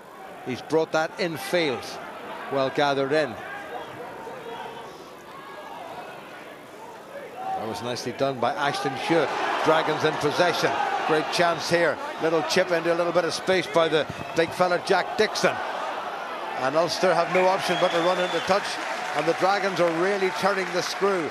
And if, as everybody expects you to do, they can get another score with Ulster down to 14 men. This could be game over. And what they're doing so well, Jim, is they're going for this continuity game. They're not willing to go to ground. Too often we're seeing players, especially from the Ulster team, going into contact, going down easily with the ball in hand. Instead, what the Dragons are doing is, out of every piece of contact, they're looking to offload. We saw players coming in, and as they're getting tackled and as they're hitting the ground, these little pop passes, and that's what's creating the space for them. Corey Hill takes it the front. The skipper T. Rees Thomas is in there. Dragons will, I'm sure, have another pop at the Ulster line. Thomas has to go to ground, so the maul has become a ruck. Bit slowish, but the Dragons again just being patient. Good drive forward yet again by the back row. The two second row forwards in attendance. This is good stuff by the men in red and black. Decent tackle by Nick Williams and by Robbie Dyack, but Dragons still in possession. Ulster told to release the ball. Evans to open side, James Benjamin. Well, the Dragons back row have definitely had the best of it. Meyer tries to break through the middle, the full back. Here's Evans, little pop up to Hill. Oh, there were a couple of men over there, and I don't think the man with the ball really looked. Here's Evans again, sells the dummy. He's through. Evans, this could be the clincher. And Ulster, 14 men Ulster have conceded a second try, and the Dragons now looking as if they're heading for a clean sweep for the Welsh regions this weekend. An outstanding individual effort there from Evans. He looked up, saw that he was facing a couple of burly men in front of him. He knew he had the pace to get around them. Good patience again from the Dragons in that build-up, but he just took the opportunity brilliantly. Just looked up, saw that he had a mismatch going between the front row forwards, and good pace, good leg drive, and Pienaar couldn't take him down at the end. But it has to be said, probably no more than the Dragons deserve for all the effort and endeavour that they've put in so far in the second half. And Dorian Jones has added the conversion, and Ulster are now going to need a couple of converted tries if they're going to win this game. Pienaar hung on, but such was the impetus generated by Jonathan Evans that the Dragons scrum half was over. He didn't even really have to stretch. So Ulster making changes. Paul Marshall, I see, is coming on. Dan Toohey has gone off the field, which is very interesting. And Ian Humphreys has gone off, so this would indicate that Ruan Pienaar is going to play outside half. Little switch by Pienaar. Dyack knocks it back. Play on, says the referee, Michael Allen. Clive Ross down and up again. Marshall, Pienaar at 10. Good pass. Van der Merwe. Looked like a forearm. He needs to just be careful. Marshall, nicely done. Good pass by Pienaar. Allen. Ross gets it away to Dyack, but it was forward.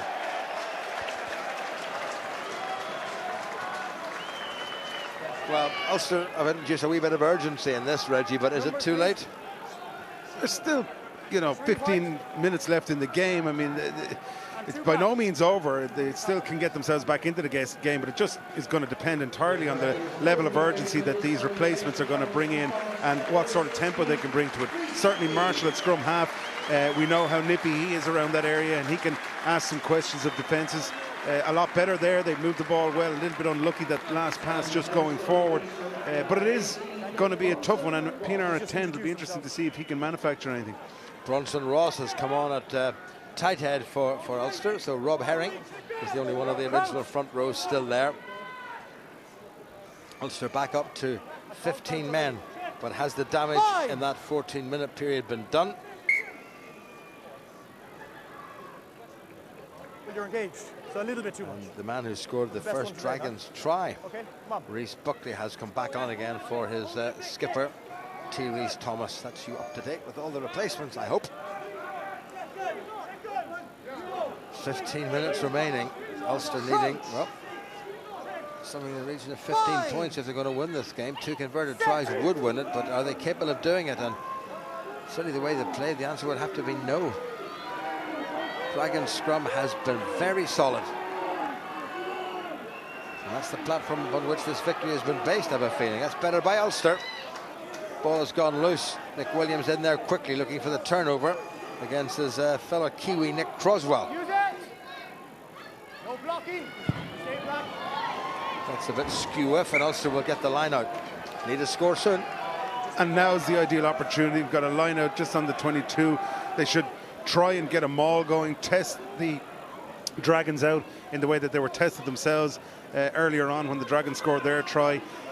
Just need to try and get some momentum going, get themselves a converted try at this stage would mean that it'd be back to within 6 points, and the Dragons have got to manage their way to the end of this game. So crucial that Ulster score within the next 5 minutes, a converted try. Bit of a confab there between Andrew Warwick and Rob Herring. Well taken at the back by Van der Merwe. Here's Lewis Stevenson, who's on for Dan Toohey into the 22 of the Dragons. Marshall away to Andrew Warwick. Tries to brush aside a couple of defenders. Good defending by the Dragons. Play on, says the referee, but he's coming back for the penalty. Well, I don't think a kick at goal is going to do it for Ulster. But that's going to be a decision for the captain to make. They have to go for the corner here to win this game. They've got to go for the corner, try and set up a maul 5 metres out from the Dragons line. Maybe even shift the direction of the drive from the line out. They've got a great chance here. They've got 6 metres out, and now is when they've got to really make it count. They can't afford to mess up. Simple, basic line out move and get that maul moving. Andrew Coombs, I understand, is taking over the captaincy of the Dragons with T. Rees-Thomas off the field. Crucial line out this for Ulster. Big men there in Stevenson and Van der Merwe. Robbie Jack at the back. Oh, stolen. Of all the times to concede a line-out throw. And then Jones will be absolutely ecstatic about his side's performance. It's gone into touch. It's going to be an Ulster line-out, but they've lost, well, the best part of 50 metres, Reg, and time is not on their side. Oh, it's just criminal. I mean, they call a line out to the very place that the Dragons have got a pod set up and ready to get up in front of their receiver. There's got to be a cancel call come in there, move it towards the back. It's just, you know, such an amateur mistake to make. Here's Herring again. Van der Merwe, that's a bit better. Marshall. Sam Arnold. Strong youngster. Made good ground. Marshall again. Van der Merwe. Ulster trying to generate a little bit of momentum. Rob Herring will do just that, and he's got across the 22. Front football now for Ulster, and again they take it on through the forwards. If they'd played with this sort of urgency in the first half and most of the second, it might have been a different story. Here's Herring again, really got the bit between the teeth. And again, Ulster just driving through their forwards. This is better stuff. But is it all too late? They've got the penalty. Well, Dudley Phillips has pinged the current Dragons skipper, Andrew Coombs. McWilliams holding the back of his leg there, which is a bit ominous. Will they go for the corner or will they go for the scrum? They're going to go, I think, for the scrum. Yeah, it's an interesting one. I suppose being in the midfield, it opens up so many opportunities if they can try and get a rock-solid scrum. There hasn't been too much counter-scrummaging from the Dragons, so you'd expect it to be a good square platform. And don't write off Marshall trying to take this going around the outside, and a little trademark run of his with the pace that he has. He's going to test that back row and see if he can maybe draw in a defender and use Pienaar on his outside. Scott Matthews has come on for the Dragons in the back row, replacing James Thomas, I believe. There's the skipper, T. Rees-Thomas. There's a nice grin, having a chat with our colleagues from S4C.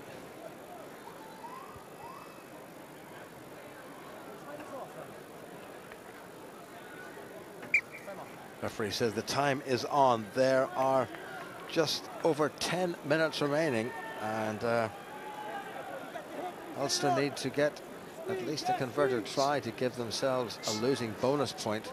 It's got to happen now, Jim, within the next 2 to 3 minutes. If it doesn't, the game is finished. They're not going to get the victory here. They must score off this. They've got to make it count and get a converted try. This would be a huge blow to Ulster's hopes of a semi-final place, particularly a home semi-final place.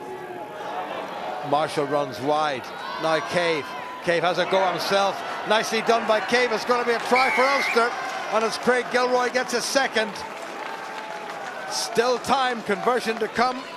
and probably 9 minutes remaining. Well finished, and a great reactions from Marshall. That ball wasn't supposed to come out of the scrum quite so quickly, but he was on it like a flash. A great strike, good scrum, great strike. Ball came back, wasn't controlled at the base. In the old days they'd call it a channel 1, but I don't think it was deliberate. You can just see it here.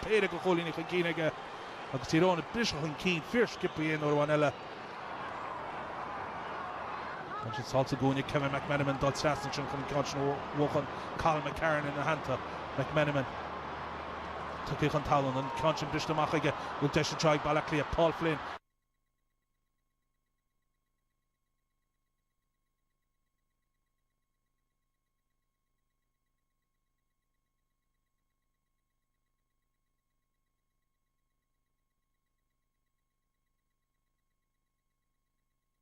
Dragons 21, Ulster 14, 15 I should say, and a converted try for Ulster will win them this game, but can they do it? And they've got to go after it. The opportunity is there for them, and really what's impressed me is the difference that the substitutes have made since they've come on. We've really seen them try to take the pick and drives on, get some momentum going in close around the fringes.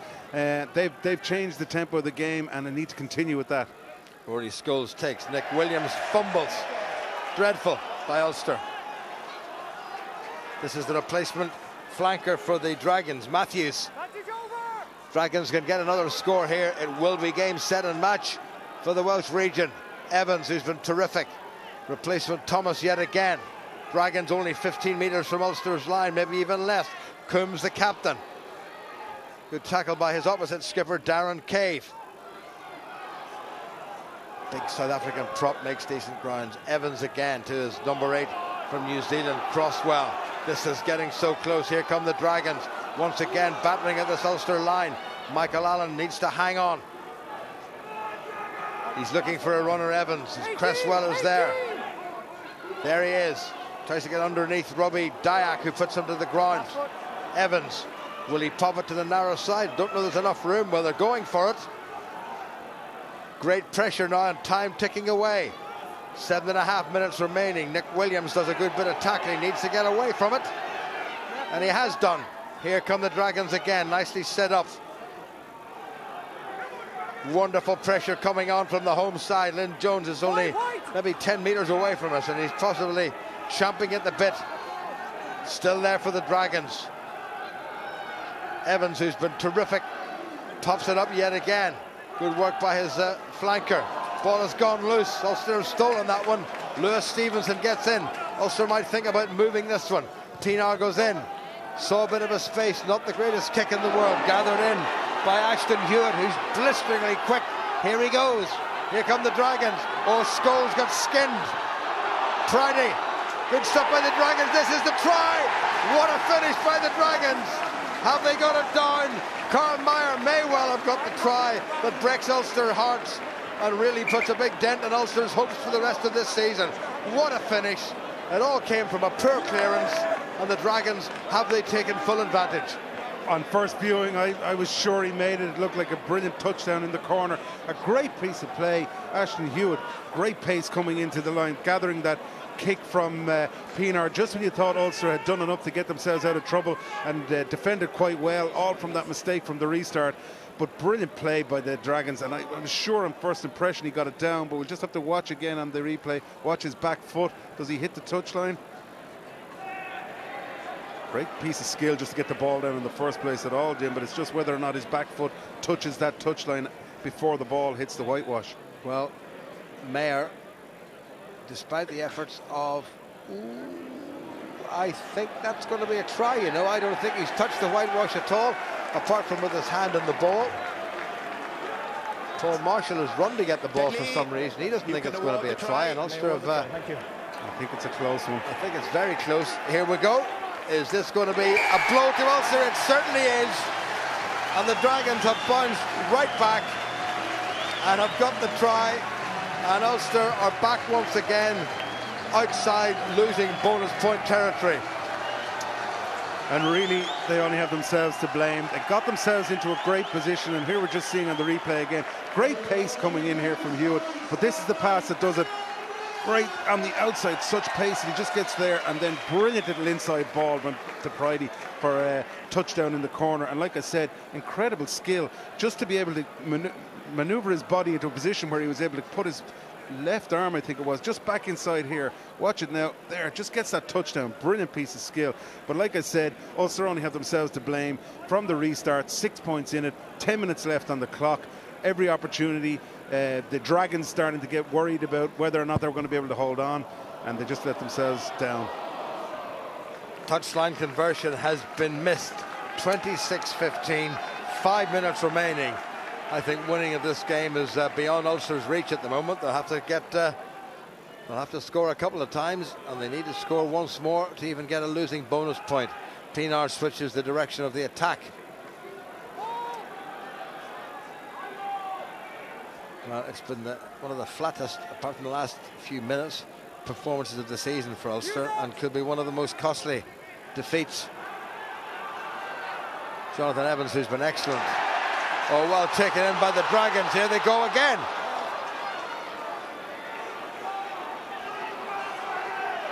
Nick Crosswell. Dragons complaining about the Ulster infringing. Good hard driving stuff yet again by the Dragons. Down and up again in one move, and Evans, who's been buoyant, into Crosswell. Taken forward by the replacement prop. Penalty against the Dragons. What can Ulster do? Marshall takes it quickly. Ooh, that's a good kick by Paul Marshall. Ulster have got the line out to come. Well, 4.5 minutes to go, Reggie. Well, they've got to just try and get a bonus point at this stage. That's all they're playing for. There's no way I can see them having enough time on the clock to get a victory out of this game. So they just want to try and get themselves down there and get within 7 points of this Dragons team, who are well-deserved leaders at the moment. Well, Hallam Amos, the Dragons will be delighted that he's signed a contract to keep him here at Rodney Parade for the foreseeable future. He really was the man who set that up. A blistering bit of pace, got outside Rory Scholes and held off a couple of would-be tacklers. Jonathan Evans, I think, has left the field for the Dragons. Bit untidy. Marshall gets it away. Well taken by Sam Arnold. What a baptism for the youngster. And he hasn't played badly. Marshall. Pienaar 10. Good switch. Here's Craig Gilroy looking for a third. Well, he's doing his best. Hasn't quite given it away. Back on the Ulster side. Marshall again. Stevenson. Bronson Ross. 3 minutes remaining and a wee bit more. Paul Marshall. Pienaar. Arnold is very quick. Gets away.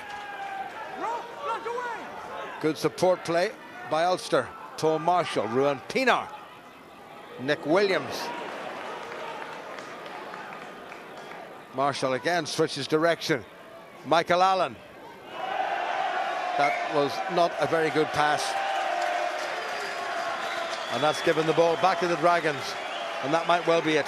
That could well be it, yeah. We'll get a little bit more play from the Dragons. Just Allen just trying to find that little gap. He ran well, drew in two defenders upon himself. So the timing of the run was great because two defenders had to stick. He made sure that Dorian James couldn't run on the outside man, but if he just could have got the pass away a bit more efficiently, it would have created the space on the outside. So did the first part brilliantly, just didn't execute the pass well afterwards.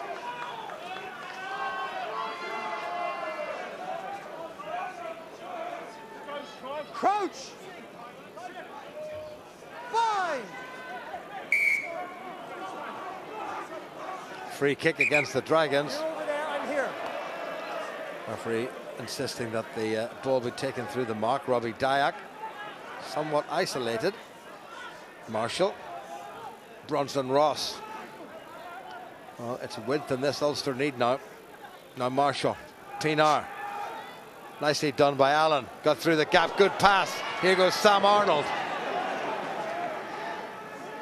Marshall. Pienaar. Out wide to the other new man, Ross Adair, on for his first Ulster cap. Here's Herring. Spilled by Nick Williams.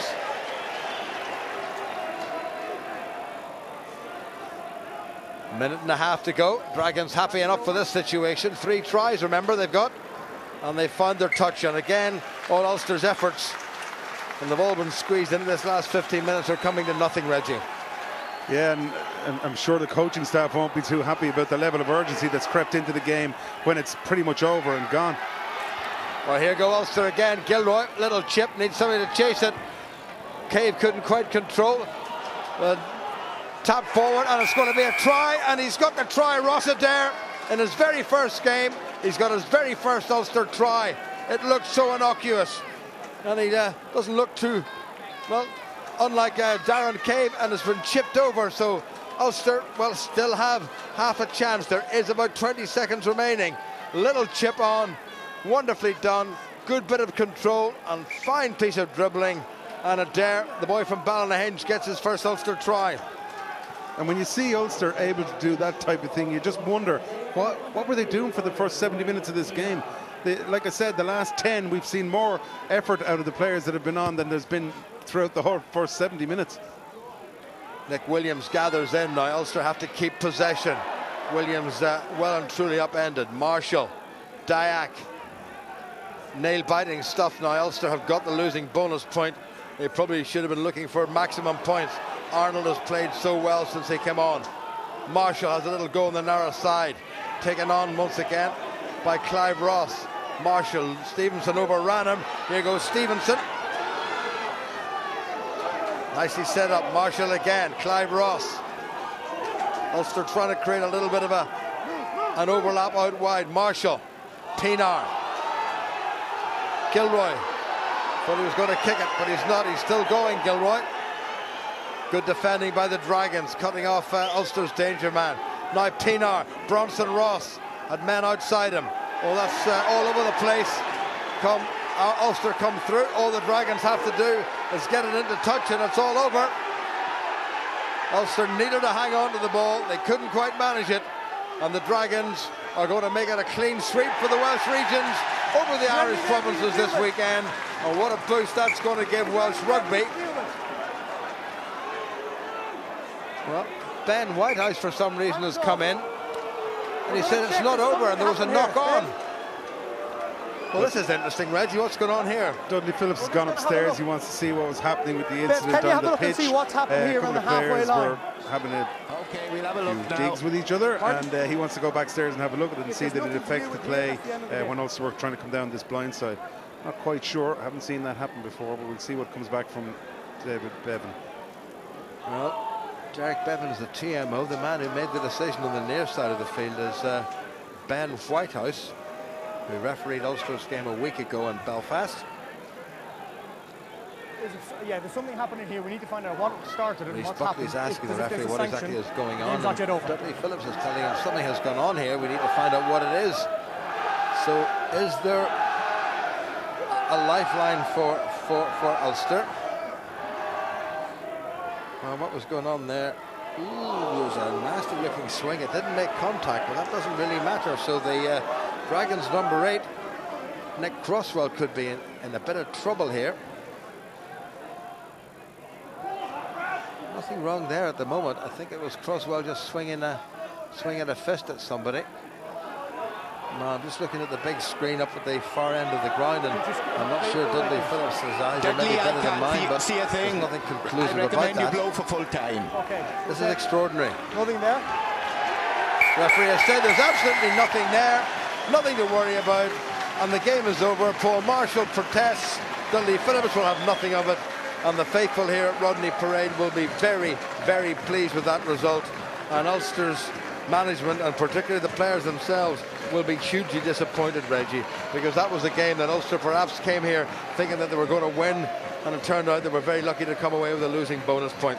It was certainly a game I expected them to win. You don't get opportunities, especially this time of year. They have a decent squad there, good players out on the pitch, get opportunities to move themselves up along the table. So crucial to get into that top 4 slot and into the playoffs, and it's just too bad of a missed opportunity at this stage. They're a better team, and they should be putting away sides like the Dragons.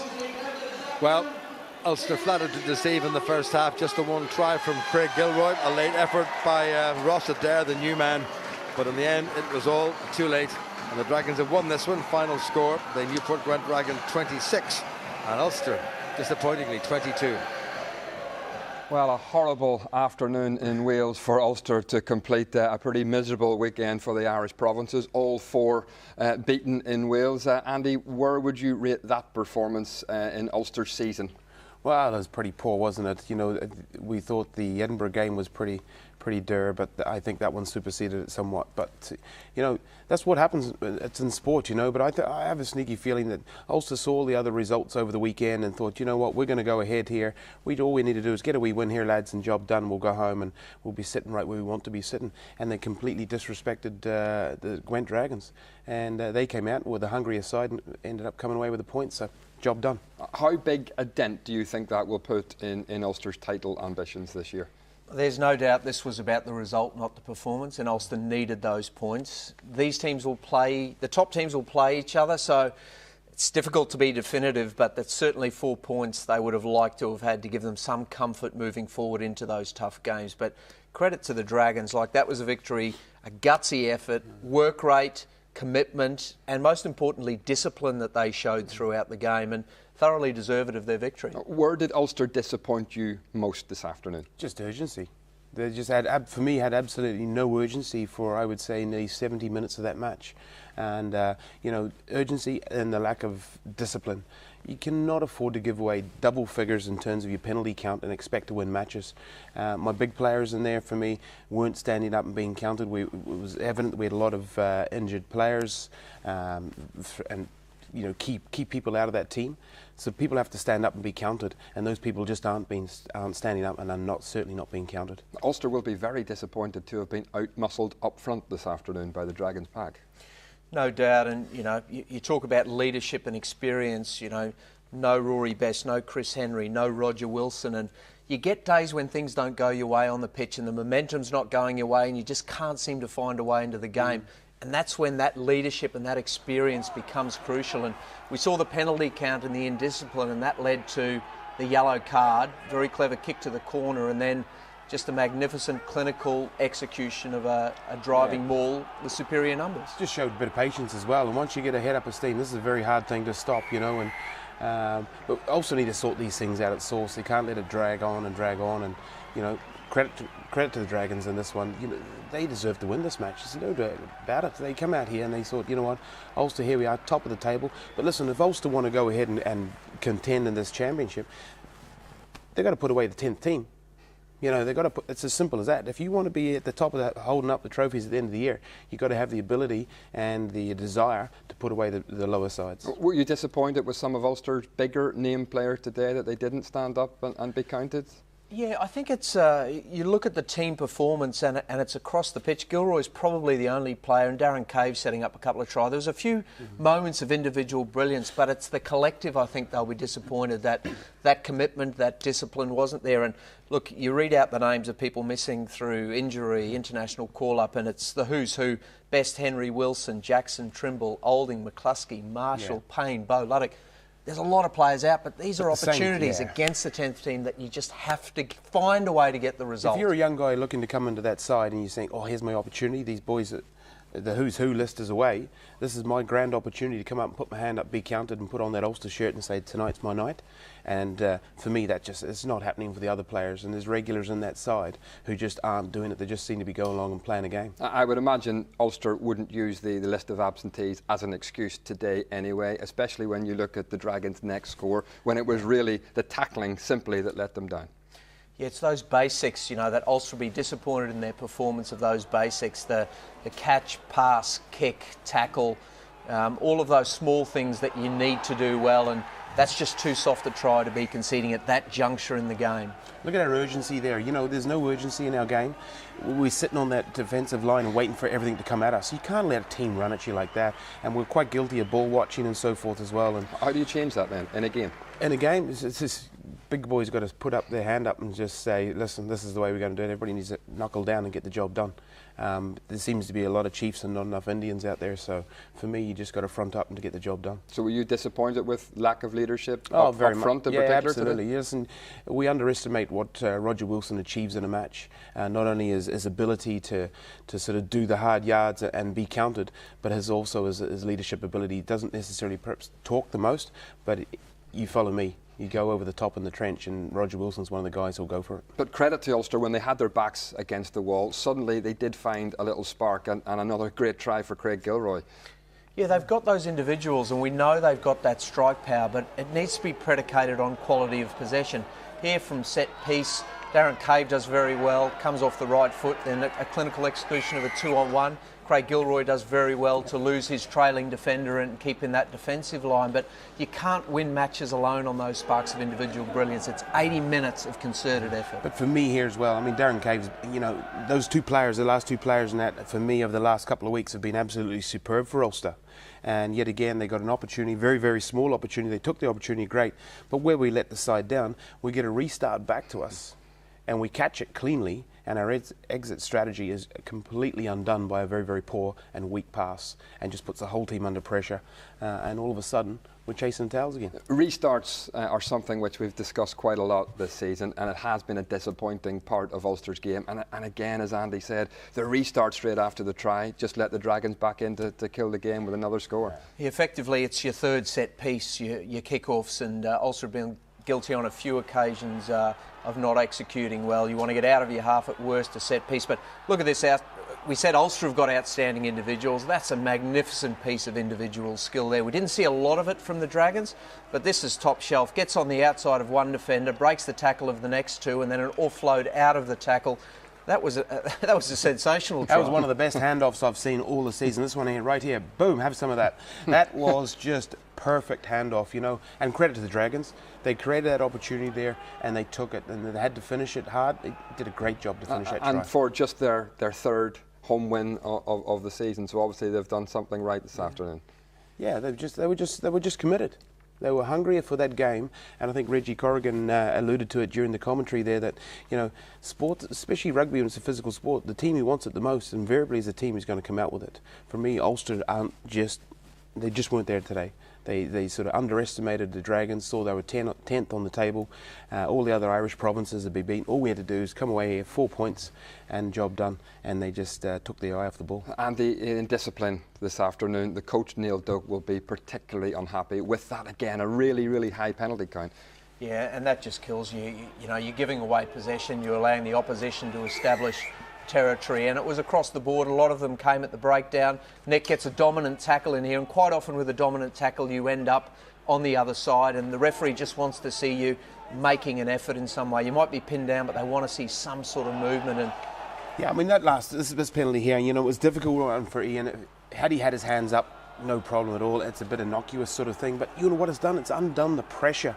Ulster had built some pressure, put the Dragons, kept them pinned into their 22, and just these cheap penalties are just letting the team come into the game more often than not. That was a team penalty there. It was just the referee had already spoken on several occasions. The next one's probably going to go, so you know, that's just the way that one is for Callum. What is it about Ulster's away form this season? They've now lost to two of the bottom three teams, the Dragons and to Zebra away this year, and that is going to be very, very costly. Yeah, it is. Those are points, you know, you look back on the season, and if you don't get top two or you miss out on top four, those are the games you look back and go, if we had our chance again at those games, we would be mentally prepared, knowing what's at stake. So it's gone now. Ulster have to look forward to the next game. It becomes more crucial, and every game now leading up to that horrendous run-in that they've got means they need to start banking some points against these teams. Yeah, let's look at the positive. Ulster got a bonus point. They're now joint second with Munster in the table on points at least. They have a difficult run-in, but they're still well in the hunt for a playoff place. Very much so. You know, we talked about this sense of deja vu here, but we talked about this a while back. You know, they need to get things done here. If they can put performances together like this here, the urgency we showed in the last 10 minutes, had we displayed some 50% of that urgency throughout the game, we would have won this hands down and we've been further up that table and a little bit of breathing space. But now, you know, we've got to go into these games and we've just put a little bit of pressure on ourselves as a team and as a squad to perform and to get that result now, you know. This is, as Ryan said, you know, this is an opportunity here to come away with 4 points. 5 games left, 3 at home, 2 away. They've got Cardiff at home next, and that becomes an absolutely, we said today was must win, but that is absolutely must win or it could be over. Yeah, they're still in control of their own destiny, so it's in their hands, which is the pleasing part of it. But they will be looking at that table, identifying those fixtures, and when you're at home particularly, that needs to get some points in the bank with the difficult fixtures that come up, albeit Leinster and Munster are both at home, so Ulster at home would back themselves against anyone in this competition. So still all there to play for. They need to quarantine that performance, identify how they stop it happening